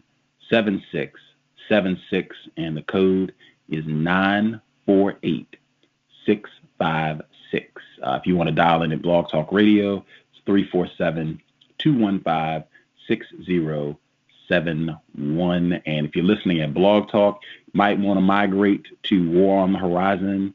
Listen over there because the live stream is going to go out. So just go over to War on the Horizon. You can listen via the live player, and will be no further interruptions. Before I hit the phone lines, just with regards to the Redskins, as you said, white people know this stuff. Generally, they know it a lot better than most black people do because they wrote the books and maintain the books. They're the librarians, generally speaking. They're the ones who guard all this information. There was a white dude, Dave Zirin. He follows sports. He came on the program almost a year ago, and he had a whole big chunk of his book where he talked about blatant racists were the ones who started the Redskins franchise in the first place, and they made it to be a racist team. Like the chant song used to have blatant racist verses in it where it bragged about D.C. being the land of Dixie. I think they didn't even say D.C. before. They used to say Dixie. And he said that it was bought to be the white team. They didn't want any non-white people on the team. It was a celebration of racism, genocide, white supremacy, just doing this all the time. Even if folks, if you watch college football, Ole Miss, they had, the best word would be cracker. I don't even do the name calling, but that's the best word. I don't know if people have seen the mascot for Ole Miss. It's basically, it just looks like a slave owner. It's a little white dude with a white hat and a white suit on. I mean, it just looks, if you think in your mind, slave owner, big plantation, that's what their mascot is at Ole Miss. And I mean, Ole Miss has a whole lot of history. I mean, if you go back and look at the civil rights movement, man. But they were upset. They were like, we need to change the mascot. This is kind of racist. We should get something else. And there were tons of white people who were furious about this. Like, what? This is our symbol. This is our pride. We don't want a new mascot. We're supposed to have basically our cracker. We're supposed to have him there. That's what our symbol is. And this is recent. This happened just a couple weeks ago where they just changed the mascot and had all this furor. But I mean, just constantly celebrating, honoring a legacy of genocide and white supremacy. That is standard operating procedure for whites. And the movie Surviving the Game, I want to just get that out really quick because I think that is a brilliant illustration of almost everything we've talked about. Have you seen? I haven't. Oh my gosh, they play. Your man Ice-T is in it. Wait a minute, let me make sure I'm on my T. I'll give you all a brief synopsis, but that game, it pretty much sums up everything we have discussed. It's a collection. Oh, you did? Okay. Do you think that's accurate based on your memory of the film? Yeah, but I remember they basically kidnapped them to go hunt them down and kill them. Yes. They made a sport out of it. It was their activity to bond around, and you even saw they were fighting with each other. One of the white dudes that was there, he killed one of the other white men, and I think when it got down to the last two, they said after we kill the black male, after we kill him, then you and I will fight. Like they're fighting each other the whole time and gonna fight each other afterwards. I think it is it's a metaphor. I didn't mean to cut you off. Go ahead, sir. But it's a metaphor. A lot of times people use what we call allegory. Mm-hmm. They create a story that represents what they're really talking about, and they put their themes and ideas into that, and that's all it is. A lot of times, whites, to show the way that the system of racism, white supremacy operates, they'll put a film out. And it's talking about race and white supremacy, but they'll confuse you by putting white characters where the black people should be, black characters where the whites should be. So you become a little confused. But a great example is our Matrix, The Matrix. Mm. The Matrix is a story that was written by a black woman, which is why it resonates so strongly with people. Stolen by white boys. They changed the characters around to confuse you so that there's white characters, Trinity, that's in love with a white boy who's the one to be the savior. All those characters are supposed to be black. And essentially, you have all these black people who are living in a world where until they become conscious, they don't understand what's going on. They're just plugged in. Once they become conscious, get out of the system, they can't go back to not knowing what's going on, it really represents everybody that's listening to this station right now and realizing how terrible the condition of this world. And so the agents represent the whites and those Negroes around who just do what they're told. Unless they're unplugged, all of them are your enemies because, and they're on the Nebuchadnezzar, which is really just talking about what you want to call it, the counter-racist or the black nationalist or the black progressive people who see what's going on and trying to organize to do something to fight it. You have to operate in secrecy to some degree, but not so secret that you're not affected. And that was what the whole Matrix was about, and that's why it resonated with so many black people. And it was such a good film because it's talking about a larger, truer reality that really exists, which is the fact that there's a system in place to destroy and suck the life out of our people. And to some degree, our people know something, but they don't quite understand it, and they're afraid to look it in the face because it is very, very frightening, and it seems impossible to overcome until you start looking at taking down piece by piece or making the impact, and then it becomes more reasonable. I would suggest to everyone, if there's any one documentary, you really want to see the system of racism, white supremacy in place and how they can systematically create murder of black people. There's a video called Empire in Africa. It is the most graphic video I have ever seen in my life. And it shows how the whites in Europe and America and the Chinese all got together and created systematic civil warfare and had warfare and death and black on black torture occurring in Sierra Leone behind the whole blood diamond. It shows where the black people got together and said, we're going to control our nation, arm themselves, and put together a peace treaty and said all the groups are going to come together and stop fighting, and how the whites paid Nigerian mercenaries from South Africa and Mali, in addition to the white mercenaries, to go around and bomb, murder, dismember, and kill and slaughter African people in Sierra Leone and to destroy the Revolutionary United Front, which was a group of Africans who decided they were going to fight for their own land. And it shows how they did it. And if you really want to understand at a high level, how they intentionally create destruction and chaos and torture around this planet, I don't think there's a better video. What's the name of it again? Empire in Africa. And this stuff, this is not stuff that was going on in the 1900s. This was going on from probably about 2000 to 2008. This is going on right now while we're alive. There's a group of black people who had come together and literally threatened to change the entire balance of the African continent by taking control of their natural resources and their government and being self-sufficient and trying to feed themselves. And the whites systematically came in. And the reason I use the word systematically, I keep using that term, is I want people to understand there is a formula that they use, and it is a consistent formula, and it is a patented formula, where they use a patented approach. They do the same thing over and over again, and it has proven to work. Another video you can get is one on a brother named, it's called Thomas Sankara, the Upright Man. He was in, I think it was Guinea-Bissau. It was a country in Africa. I think it was Guinea-Bissau. I'm not certain, but I think it was. And this brother literally took over the country and got everybody in the country to start making their own clothes, their own food, and everything. This was in the 80s. We were alive when this was happening.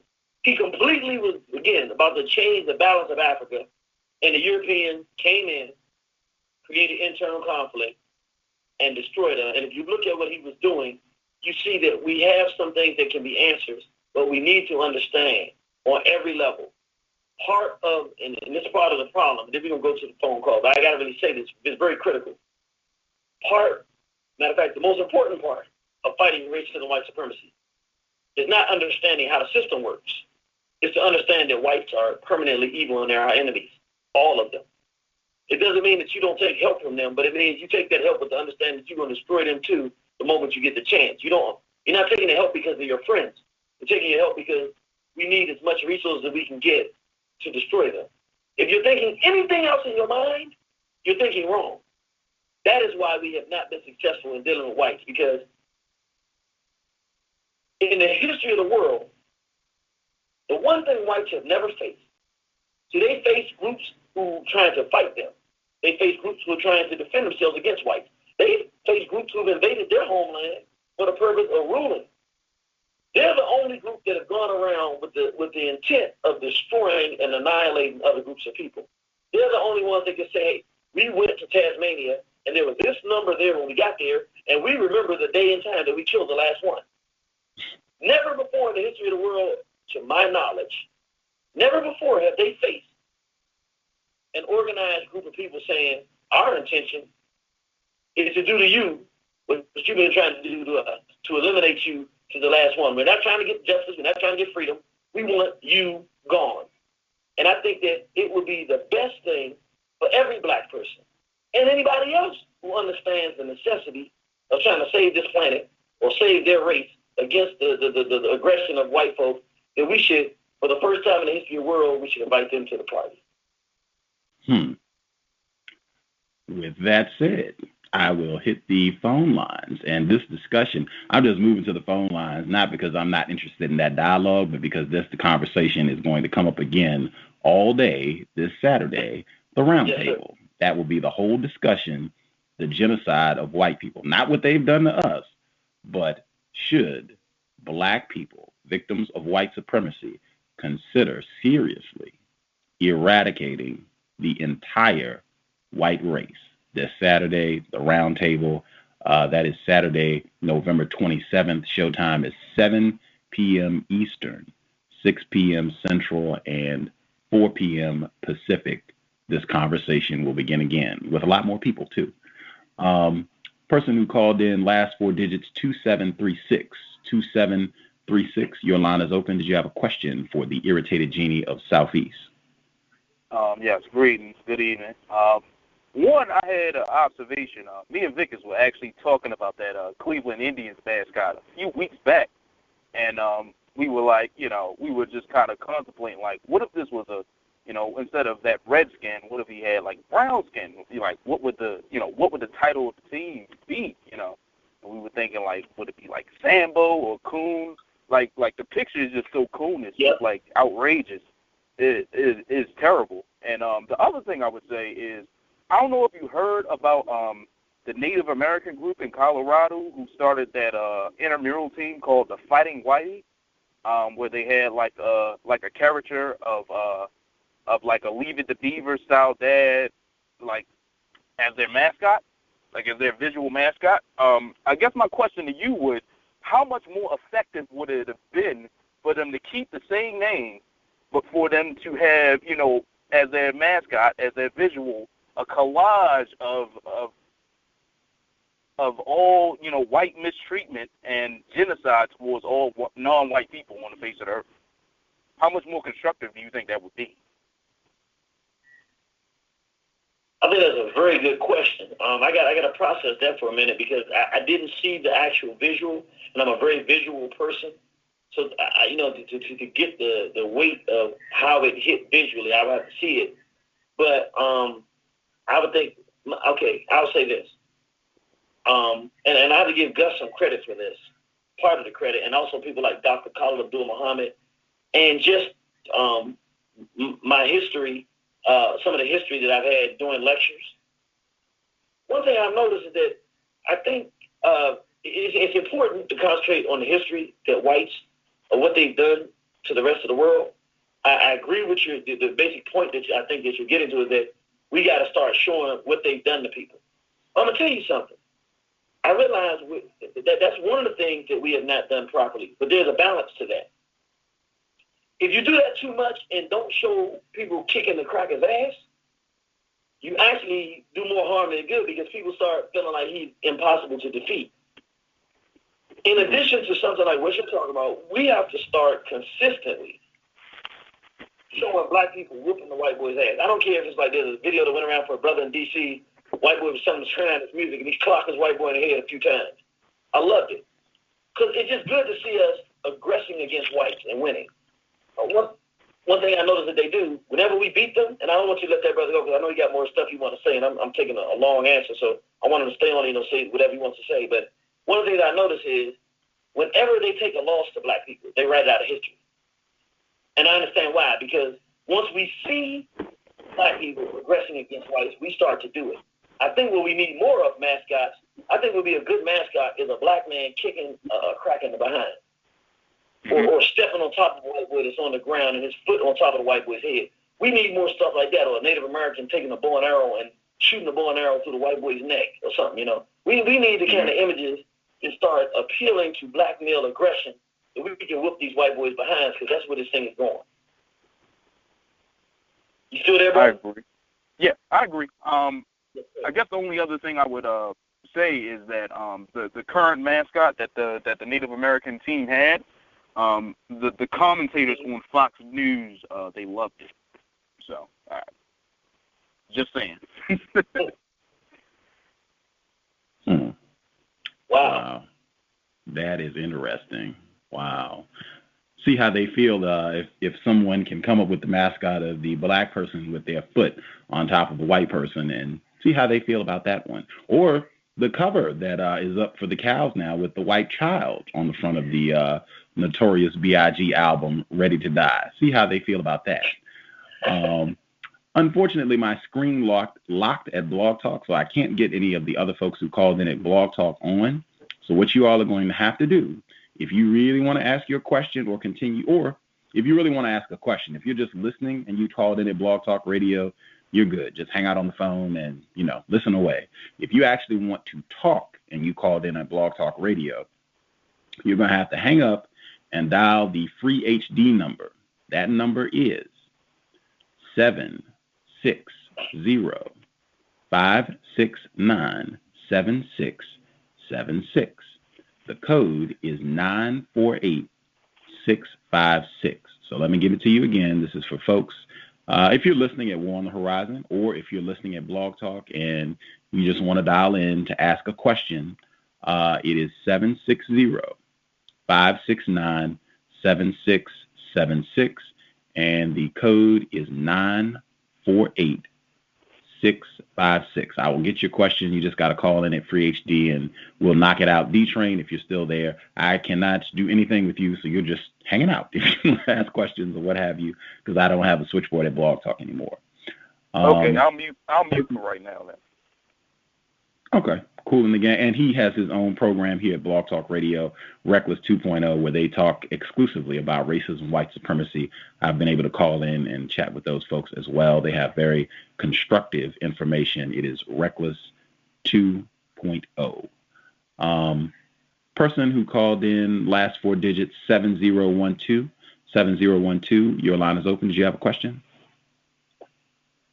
No, I didn't have a question, Gus. But thanks for the show, and thank you, Brother Irritated, for coming and sharing with us. And like your contrast of the movie The Matrix, I feel like that every day. And just glad that I'm not on the ship by myself. And I like the cover for the show, Gus. Oh, right on. I didn't make that, but thank you. It was my idea, though. I would say that, but I didn't make it. Somebody else had to do the actual photo work. But, yeah, I thought it was great. We appreciate your support, brother, and yeah, we on that ship together, brother. Let's see. Person who called, I think this is someone calling in from a blocked number. If you called from a blocked number at Free HD, your line is open. Greetings. Can you hear me? Yes, sir. Loud and clear. Hi. Greetings, Gus, and Irritated Genie. How you doing, brother? Good. Yeah, this is the first time in a while that I wanted to get in on the conversation, and I don't know if that's a good thing or bad thing, but I can say that I really did want to talk to you both you and Gus. Right now on Blog Talk, what white people are doing is that they're putting for their avatar like a group of black males, and they're playing like all kind of degenerate music, and they come on and speak in like degenerate language, like that pimp stuff, and just trying to talk like black degenerates. And black people call in and participate like they don't realize that these are white people doing this. I mean, it's absolutely. I mean, it's a trend. It's like more than one group that's doing this or whatnot. I don't know if it's from the same town they got together, but it's amazing. And when you guys were talking about the demonic parts to them, I mean, to come up with something like that, like you said, they celebrate, their victim, their victimizations of people. I just wanted to, let you guys know that's what's going on Blog Talk. I'm glad you brought that up, brother. I'm gonna tell you what's very interesting, and it's in the very same vein of that.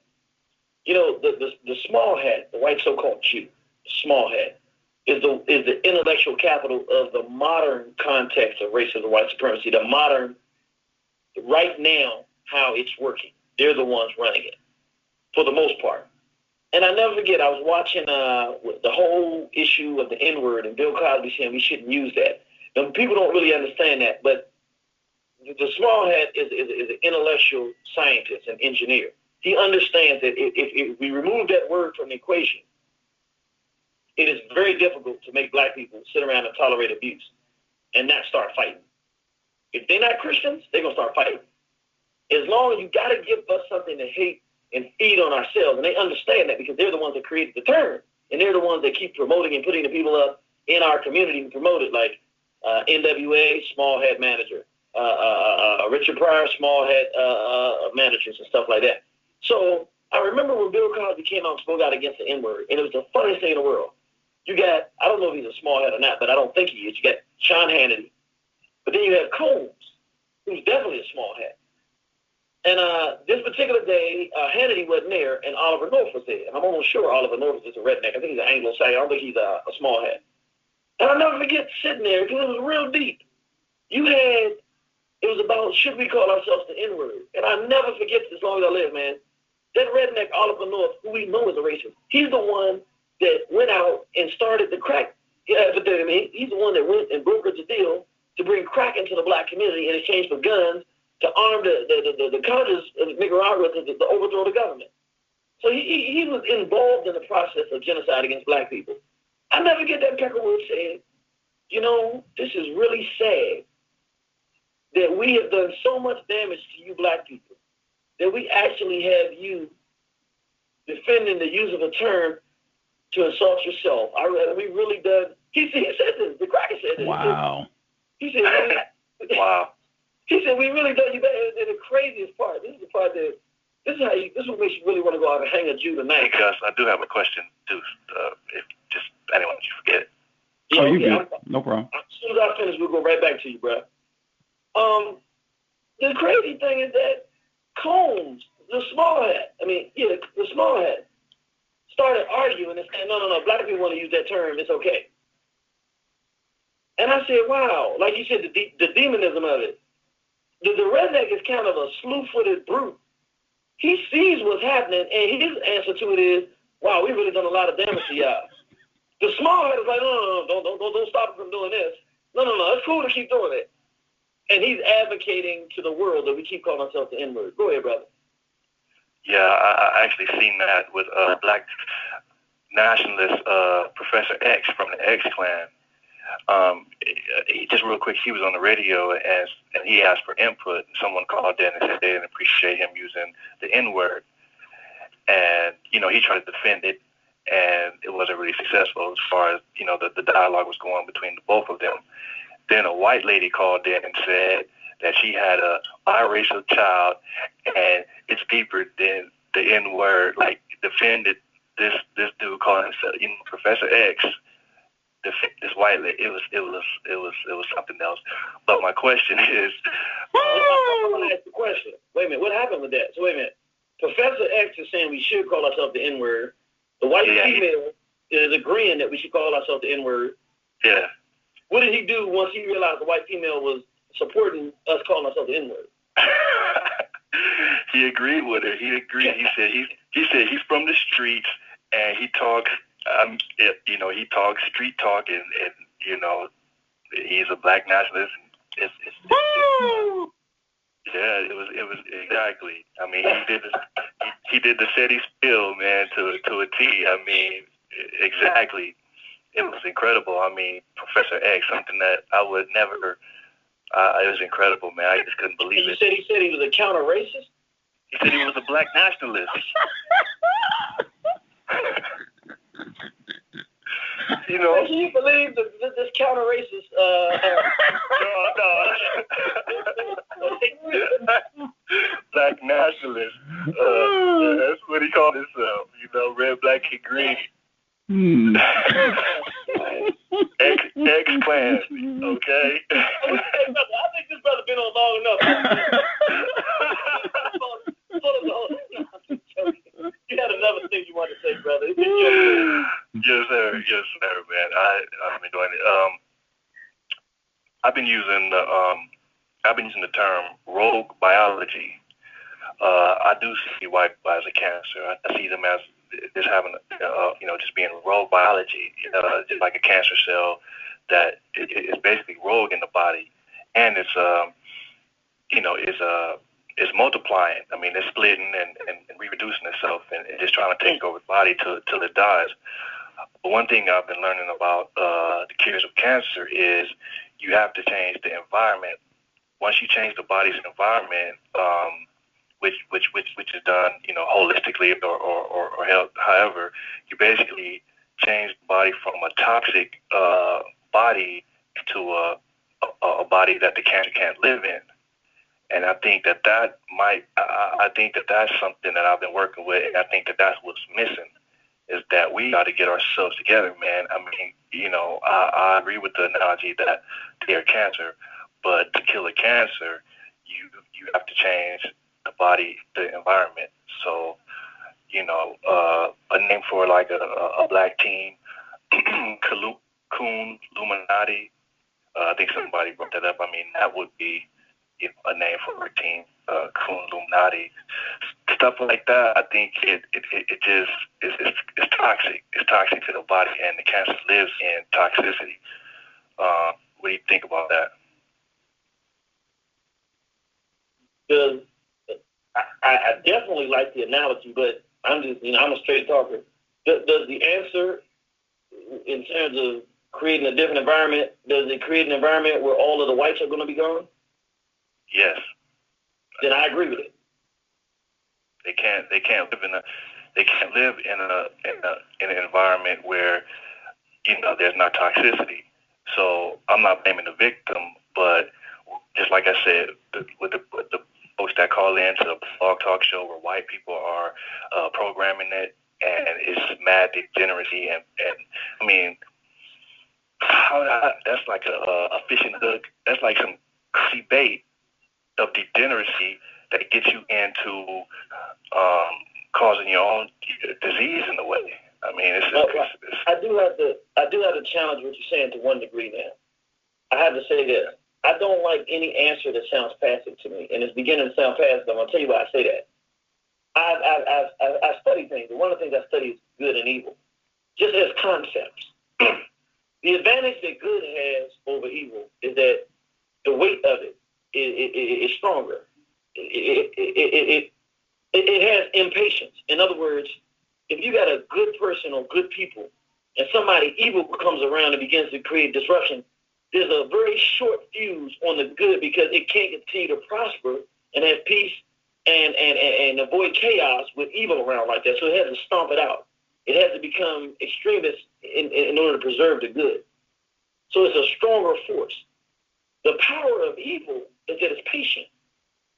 Good good can't exist around evil too long before it either becomes not so good or before it has to respond and do something to try to disrupt the environment to get it back to good and balance it. Evil, if you got somebody who's really evil, like the European, they can exist in a positive, decent, healthy environment for a very long time because it is not uncomfortable. It is uncomfortable in the sense that they want to destroy it, but they will wait and take their time and study everything and present themselves as a friend, because evil is patient because it's just waiting for the one opportunity to create what it's looking for to create the disruption. It's a far more patient force than good. I say that to say, I don't agree. The European can live in a decent environment because anybody can live in a decent environment. It's just that they're going to come in and make it toxic. They're going to disrupt it at some point. You cannot, it's a very dangerous thought to sit and think that you can create a good environment, have the European in, and just make sure the environment stays good. You can't. When you allow evil to fester amongst you, you got to destroy it. You have to literally cut evil's head off. You got to cut it off. You have to challenge it and target it. Go ahead. I'm sorry. Well, I'm just saying, if that's the case, then we can't use the analogy of cancer. I don't see it as passive at all. I see it as very aggressive, actually. I mean, it will get rid of them. The cancer can't live in a body that's not toxic. That's just the point. So the analogy is, if we stop the behaviors, thoughts, speech, and actions that we're doing, even the some of the things we haven't let go, the coon or the small things that I'm saying, aggressively just fight against the system, and all thoughts, speech, and actions. I think that's how we will win this war. And I'm gonna have to say, because you sound like more of a scientific mind than myself, I'll say this. I'll be willing to concede to this. If that is a reality, because I really don't know cancer that well, then I won't say they're cancer. Then I'll say they're worse than a cancer. Whatever they are, this is what I know. They're not going to go away without us literally, physically finding a way to physically prevent them from continuing to be here. So it has to be an active force saying you can no longer be here, and then taking the life that they have and making it no longer exist. Now, how exactly we do that with this race, with the situation we're in, that's the difficulty.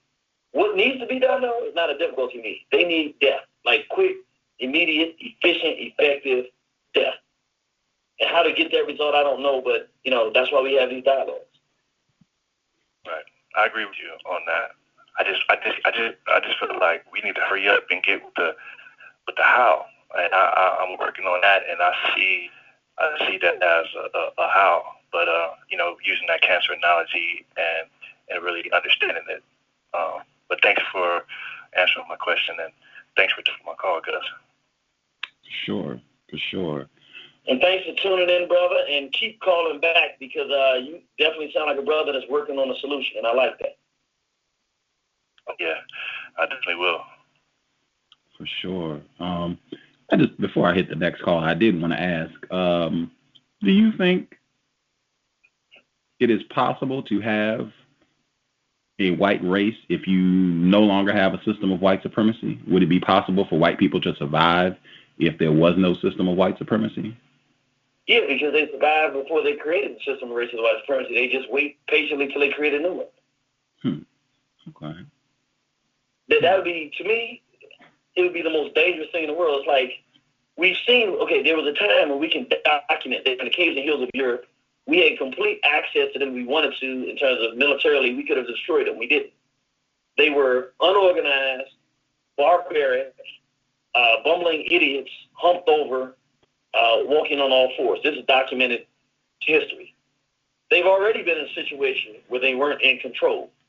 So we tried that. We tried them not being in control, racial white supremacy not existing, allowing them to continue to be here. That didn't work. We're losing right now. We need a more permanent solution that takes away all of these variables that each one keeps coming back red line. We're losing. I'm just checking because I might be misinformed, that they were, white people I'm talking about, the white race was close to extinction before the system of white supremacy got going. They had the so-called Black Plague. Have you heard that? Do you think that's accurate, that white people were close to going extinct for a moment before white supremacy really got rolling? Yeah, they lost 2/3 of their population. Okay. Yeah. I'm just looking at that and saying it looks to me as though if you don't have a system of racism, white supremacy, it looks very possible that you might not have any white people, that they might not be able to stick around too long if you don't have a system of white supremacy. And I'm saying that to say non-white people, black people, if you're really interested in replacing white supremacy with justice, I suspect either way, you should probably get comfortable with the idea of white people not being around. Because I don't think, just based on history, I don't think white people are going to be able to stick out too long if you don't have a system of white supremacy. I was talking to Pam. She's co-author of Trojan Horse, Death of a Dark Nation. And she was saying that white people, they make whole movies about their struggles with fertility. They have all these fertility clinics set up, in vitro fertilization, all this stuff to have children, and their fertility rates are still dropping worldwide, still far and away much lower than black people under horrendous conditions. What would their fertility rates look like if there was no system of white supremacy? Let me contribute to this. I'm gonna tell you the danger in that. Two things. It's not an argument. I'm just saying that there's two things to me. If you're looking at resolution, they become a problem with that. One is taking a look at the small hats, for instance. People don't understand that from 700 to 1492, the small hats in Europe were the financial backing of the Moors, the black Moors and the Arabs who had teamed up to go in and conquer Europe. So the small hats posed as, I don't know, colored people while they were in during that period. And they actually, to a large degree, sided with the black people. Then all of a sudden, when they left and the whites took over and began to expel the small hats, now all of a sudden the small hats were white again. The small hat in particular, he can hide and bounce around and he'll intermix here and intermerge. He's too tricky. I wouldn't do that because he'll change his character and the way he presents himself, and it has been proven that he's effective in tricking people, whites and black people alike. In that scenario, it's too dangerous. And secondly, the most dangerous thing you could do, you get rid of the system of racism and white supremacy, and you don't go physically deal with whites. You know what's going to happen? We've seen it every day. That Negro inside of black people is going to start going to the whites and start trying to help them, just like the Native Americans did, just like black people in Africa do when some peckerwood comes into Africa. And we're going to breed them back to life. And they start having problems with fertility. Guess who's going to go out and figure out how to fix their fertility problem? Goddamn coon. Excuse my language, but it's a bad policy. We have a tragic flaw as a race of people. Left to our own devices, we're going to help the enemy destroy us. Because we don't understand the way they think, so we're just going to help them. The best way to resolve this problem is to resolve the problem so that we don't have nothing lingering around, no tricky kind of way that they can get back in and get back to any type of power, which is what they're going to do. They're incorrigible race. And they like roaches. So far they've been like roaches. No matter how bad things got for them, they done bounced back and taken over. We need some type of resolution that doesn't allow them any kind of way out. And I know people don't like closing that door. That's the best door. Behind door number one is the best answer.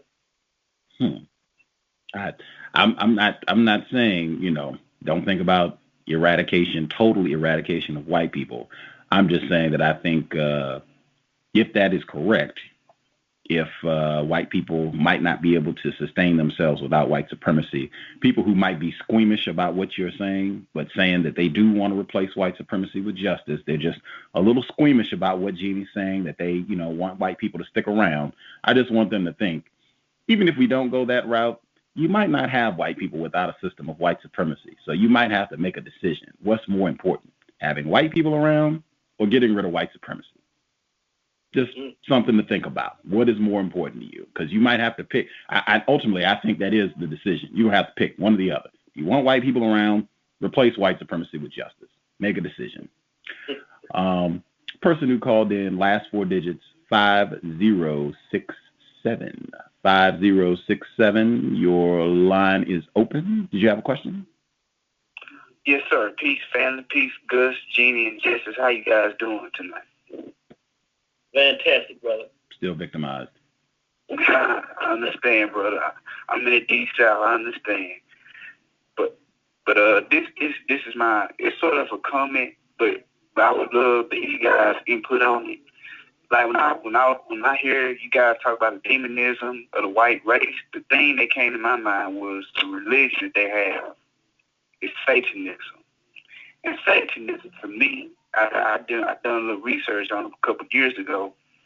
Satanism is basically a religion of indulgence, and that signifies everything that the white man and the white woman, whether they're covert racists or an open racist, that's what they do. They believe in indulgence and destroying. They don't believe in abstinence or chastity.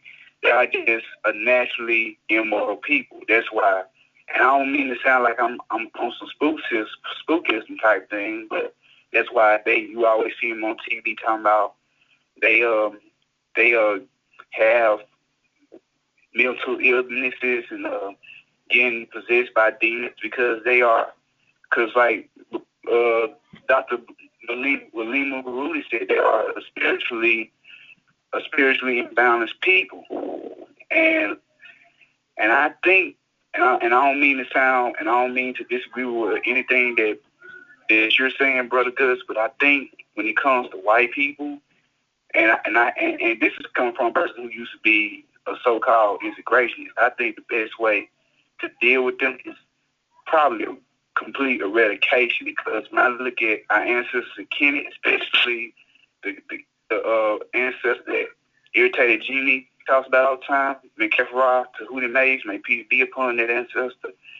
If our leaders would have followed his example, we probably wouldn't have been in the same situation today. And that's pretty much what I want to say. And I just like to hear you brothers input on there. And if I'm wrong, you can correct me. I do not mind being corrected. Well, I first want to jump in and talk about that. You talk about the religion. You know, we have not talked about their religion, but I agree with the brother 100%. If you look at the definition we gave for demonism, let me give it again. European behavior to include murder, rape, white sex, which is homosexuality, pedophilia, and other intentionally destructive abuse of animate and inanimate existence on planet Earth. It almost is synonymous with the brother's description of Satanism. And if you look at the religion of the European, consider these things, brothers and sisters. Just consider these things. It's some real psychopathic things that are staring us right in our face in their religion. First of all, if you're going to celebrate something, you're supposed to celebrate the life of a person. So, like when we look at people who've done great things, Malcolm X, people celebrate his life. We celebrate the work that he did by any means necessary. We show him alive, For those of us who celebrate, Nat Turner, we don't celebrate the fact that they boiled him and hung him on a tree and all that. That's not what we focus on. We focus on the fact that he did work for our people, Harriet Tubman. We talk about the Underground Railroad, not the fact that at some point she passed and she left us. It's a real demonic thing for white folks to have a religion where you go around with a dude hanging on a cross. It's a real sadistic. It tells you how sadistic they are. You're not supposed to celebrate the murder and torture of a deity. That don't make any sense. Asar in Africa, the Kemetic ancestor, was resurrected. You see the phallus. You celebrate his life, his recoming of birth, not his death and destruction. Then when you look at the cross that these whiteys have on their cross when they're celebrating their Christianity, you got the peckerwood. Not only is he nailed to a cross, but he got blood dripping down him. In their ceremonial part of it, they take the cup, and if people don't know where this actually came from, when they were developing the European Christianity, they had different groups, and the Druids were a group of what they call pagans, who basically were blood worshippers, cannibals, and things of that nature. And they were trying to get them to accept Christianity. So what they said is this: okay, look, You have to stop your religious practice of drinking blood and human sacrificing and animal sacrificing and stuff. But this is how we'll do it. We'll merge the two religions. Instead of you drinking real blood, we'll pour wine in this cup, and when the wine is poured, it actually becomes the blood of your Lord and Savior Jesus Christ. Yes. And so when they used to drink real blood, now it is metaphorically, it's a metaphor to them drinking the blood. So it's still celebrating the fact that they were blood drinkers. They say, look, you can't be a cannibal anymore, but when you take this cracker and you eat it, it goes in your body and it becomes the flesh of your Lord and Savior Jesus Christ. My point is, even as a metaphor, who wants to eat their God? That don't make sense. This is Satanism and demonism at the highest level. Why do you want to consume your God? That's like the most bizarre, some Jeffrey Dahmer God worship. Go ahead, brother. I'm sorry. Oh, no, I was disagreeing with you. Yeah. They're religious. Okay, let's take it to the highest level. Okay, if you're celebrating life and in African culture, you have a Sar and a Set. The man who loved his wife so much, in his death, she gave him a child. A spiritual birth. Well, if you look at the Europeans, their priest is the highest level of their religion. He can't even be with a woman. But he is known traditionally for being with little boys. I mean, that's what priests are known. When you say priest, you think pedophile. Catholic priests are pedophile. Now, that's the zenith of their religion. And at the highest point of white spirituality, you can sleep and sodomize a little boy, but you cannot. I mean, God forbids you to be with a woman. If that ain't the most bizarre, demonic, sick, twisted, backwards male kind of mentality that could possibly exist, somebody give me something that can be worse. They are demonic in their complete and entirety as a race of individuals on this planet. 100% agree with you, brother. Jeffrey Dahmer worked in a chocolate factory. I just thought that was noteworthy since Dr. Welsing was here today. He did work in a chocolate factory, and I think the vast majority of his victims were black and or non-white males whom he sodomized and ate.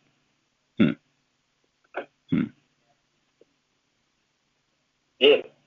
I could be incorrect. That might not even have any significance, might not mean anything. Who knows? It means that whites are crazy.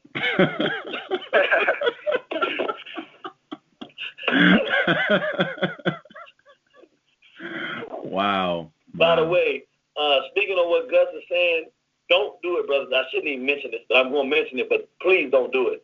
I had the terrible misfortune of watching the Jeffrey Dahmer story. It's like a reenactment of his life. That was the most bizarre, disturbing, homosexually laden, sadistic thing. Man, again, it goes back to the Europeans into modern day when we really look at who they are being so bizarre and crazy that we can't really imagine what we're dealing with. Do not watch the Jeffrey Dahmer story, brother. Do not do it. Just because I'm ornery and disagreeable, I'm going to say watch the Jeffrey Dahmer story. But the reason I'm saying it is because the cows, we should have a program all on Jeffrey Dahmer, a white person who did a biography on him. There should be a whole program on that. And the reason is I spoke to Mr. Fuller this summer. I spoke to him, and he said, I normally, when I talk about, and I have this record, I could play the sound recording for you right now.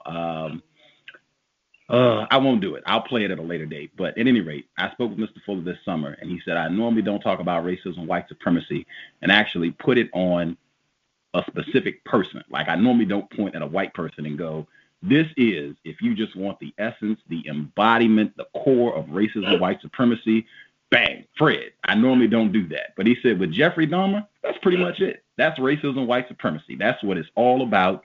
And he said, just look at his life and times. He worked in a chocolate factory all day long. Dr. Welsing had a field day with that. He comes home sodomizing black males. I do not allow black males to become men. They are going to be anything but that. Sodomize them and then eat them. And it might not even go in that order. It might go in a different order. I might kill them first and then have sex with them and then eat them. And then save the body parts and stack them up as trophies to worship my work what I have done to decimate black and non-white males. He said that is exactly what racism, white supremacy is set up to do. And if you want to look at it in the body of one person, Jeffrey Dahmer would be it. And just cherry on top, racism, white supremacy played a part in them not catching him. It went on for so long. An enforcement officer caught one of his victims, non-white male. Wait a minute, what's going on? Kid look crazy. Jeffrey Dahmer comes out, calm white man, is able to use his words. Enforcement officer ushers the victim back to Jeffrey Dahmer so he can be eaten, sodomized, killed. Racism, white supremacy on display from beginning to end. So I would say watch it just so you get an idea of who you're dealing with. And keep that in mind when I say, I think ultimately your choice is going to be, do you want white people on the planet? Do you want white supremacy on the planet? I don't think you can have both. You're going to have to make a decision. Go watch that Jeffrey Dahmer documentary and then think about your decision. That would be what I would say. And you remember that Gus told you to watch it, and I told you not to. For sure. You can, or if you don't want to watch it, just stay tuned to the cows when we do the show on Jeffrey Dahmer's life. We'll do the biography. You can just check out the radio program if you are a little squeamish and you don't want to see it, either or. But I would say watch the documentary. That way you'll get a real good understanding of Fred and Tina and the white folks that some of you all want to defend right now. You know, keep that in mind. Yes, sir. Thank you for that call, brother. No problem. Y'all keep doing what y'all doing. Yes, sir. Yes, sir. Groovin', it wasn't me. I didn't do anything, but my switchboard went out. So the people that called, if you are at Blog Talk Radio, I'll say it again. If you called in and you wanted to talk specifically, you got to call the free HD line because I can't get you from Blog Talk. The free HD line is 760-569-7676, and the code is 948656. I did want to ask, because I said I would, what is your timetable in terms of if white people are looking to commit genocide against black folks, they're done with the exploitation phase, they're ready to be rid of us. What timetable are we working with, do you think, Irritated Genie? Let me say it like this. I'll put it in this way. This is the best timetable I can give. We have this century to lock and load our weaponry and wage war with them to put us in a point to exist, or we're going to be wiped out in this century. Meaning, when I say wiped out, I don't mean that there won't be people with black skin on the planet, but the best example I can give, like Gus, you on the West Coast, so maybe you have seen more than me. When was the last time you've seen a full-blooded Native American? I don't think ever. When have you seen a collective, strong, organized group of Native Americans who know who they are and have power in this country? I don't think ever. Have you ever seen a strong group that you would just say was a solid, strong, core, large group of 10 or more Native Americans in this country? No. Okay, my point being is that they're the only people you would have seen if you'd come here 500 years ago. And your answer to all of those questions would have been yes, yes, yes, yes, yes, across the board. You'd have had so many groups to name that it would have been 500 nations of them were wiped out. So you can imagine how many people we're talking about, 30 million people. My point being, in this century, if we don't fight back, we will exist in some numbers, but we will be completely, irrelevant as a collective unit and race of people. Completely irrelevant. Irrelevant in the sense that there will be no place where there's a group of African people you can speak of any relevance. Like Nigeria is a country now. Of course, it's in a horrible condition, but it's still relevant. They can still have a potential to turn themselves on. Any number of countries in Africa exist in that manner. Black people in America, we are in a horrible mental condition, but as it relates to our access to finance, weaponry, information, knowledge, and know-how, skills that could help a people build a nation, we still have that.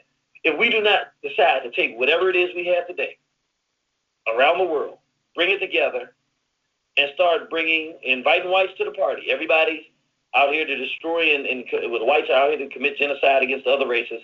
welcome to the party, Whitey. We agree with you. Somebody got to go. We just don't agree with you who it is. If we join the party and make them join the party, and we begin the process, don't matter if we win or lose in this century. The only thing that matters, if we fight hard and we fight collectively and have any measure of success, we may exist into the indefinite future.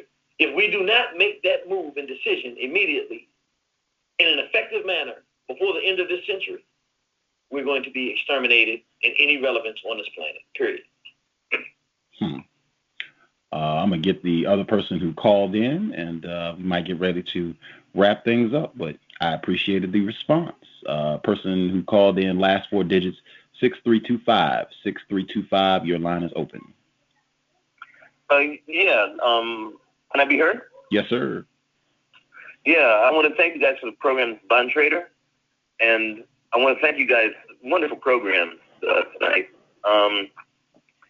There's one thing that I like to when Brother Genie, you had mentioned that the crackers or whites or whatever they're called are destructive. And let's put it this way: I might be wrong, but only one entity that I know of since the dawn of time destroyed, molested, exploited, or just tried to annihilate other things from the smallest, the atom, to the largest, outer space. And I don't know of any other entity, living entity, or even human, i.e. us or anything. All I know is whites destroyed everything from the smallest to the largest. They tried to use it for destruction. And one thing that really popped my when you guys are talking about the movie or the movies that are out, I like to look, because artwork is a reflection of the people. We all know that, or what's in their minds, or what they hold, And of all the movies and, the theatrics or whatnot, I come to this conclusion, I might be totally wrong, but they make the best horror movies, the best where there's, or I should say the best, most prolific, and the most graphic, and the most in-depth. It's kind of like deep in their affiliate or in their mindset.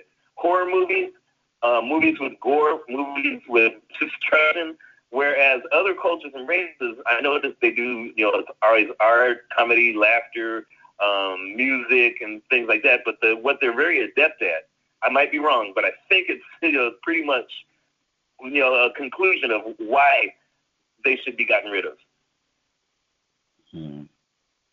I have to say, I don't know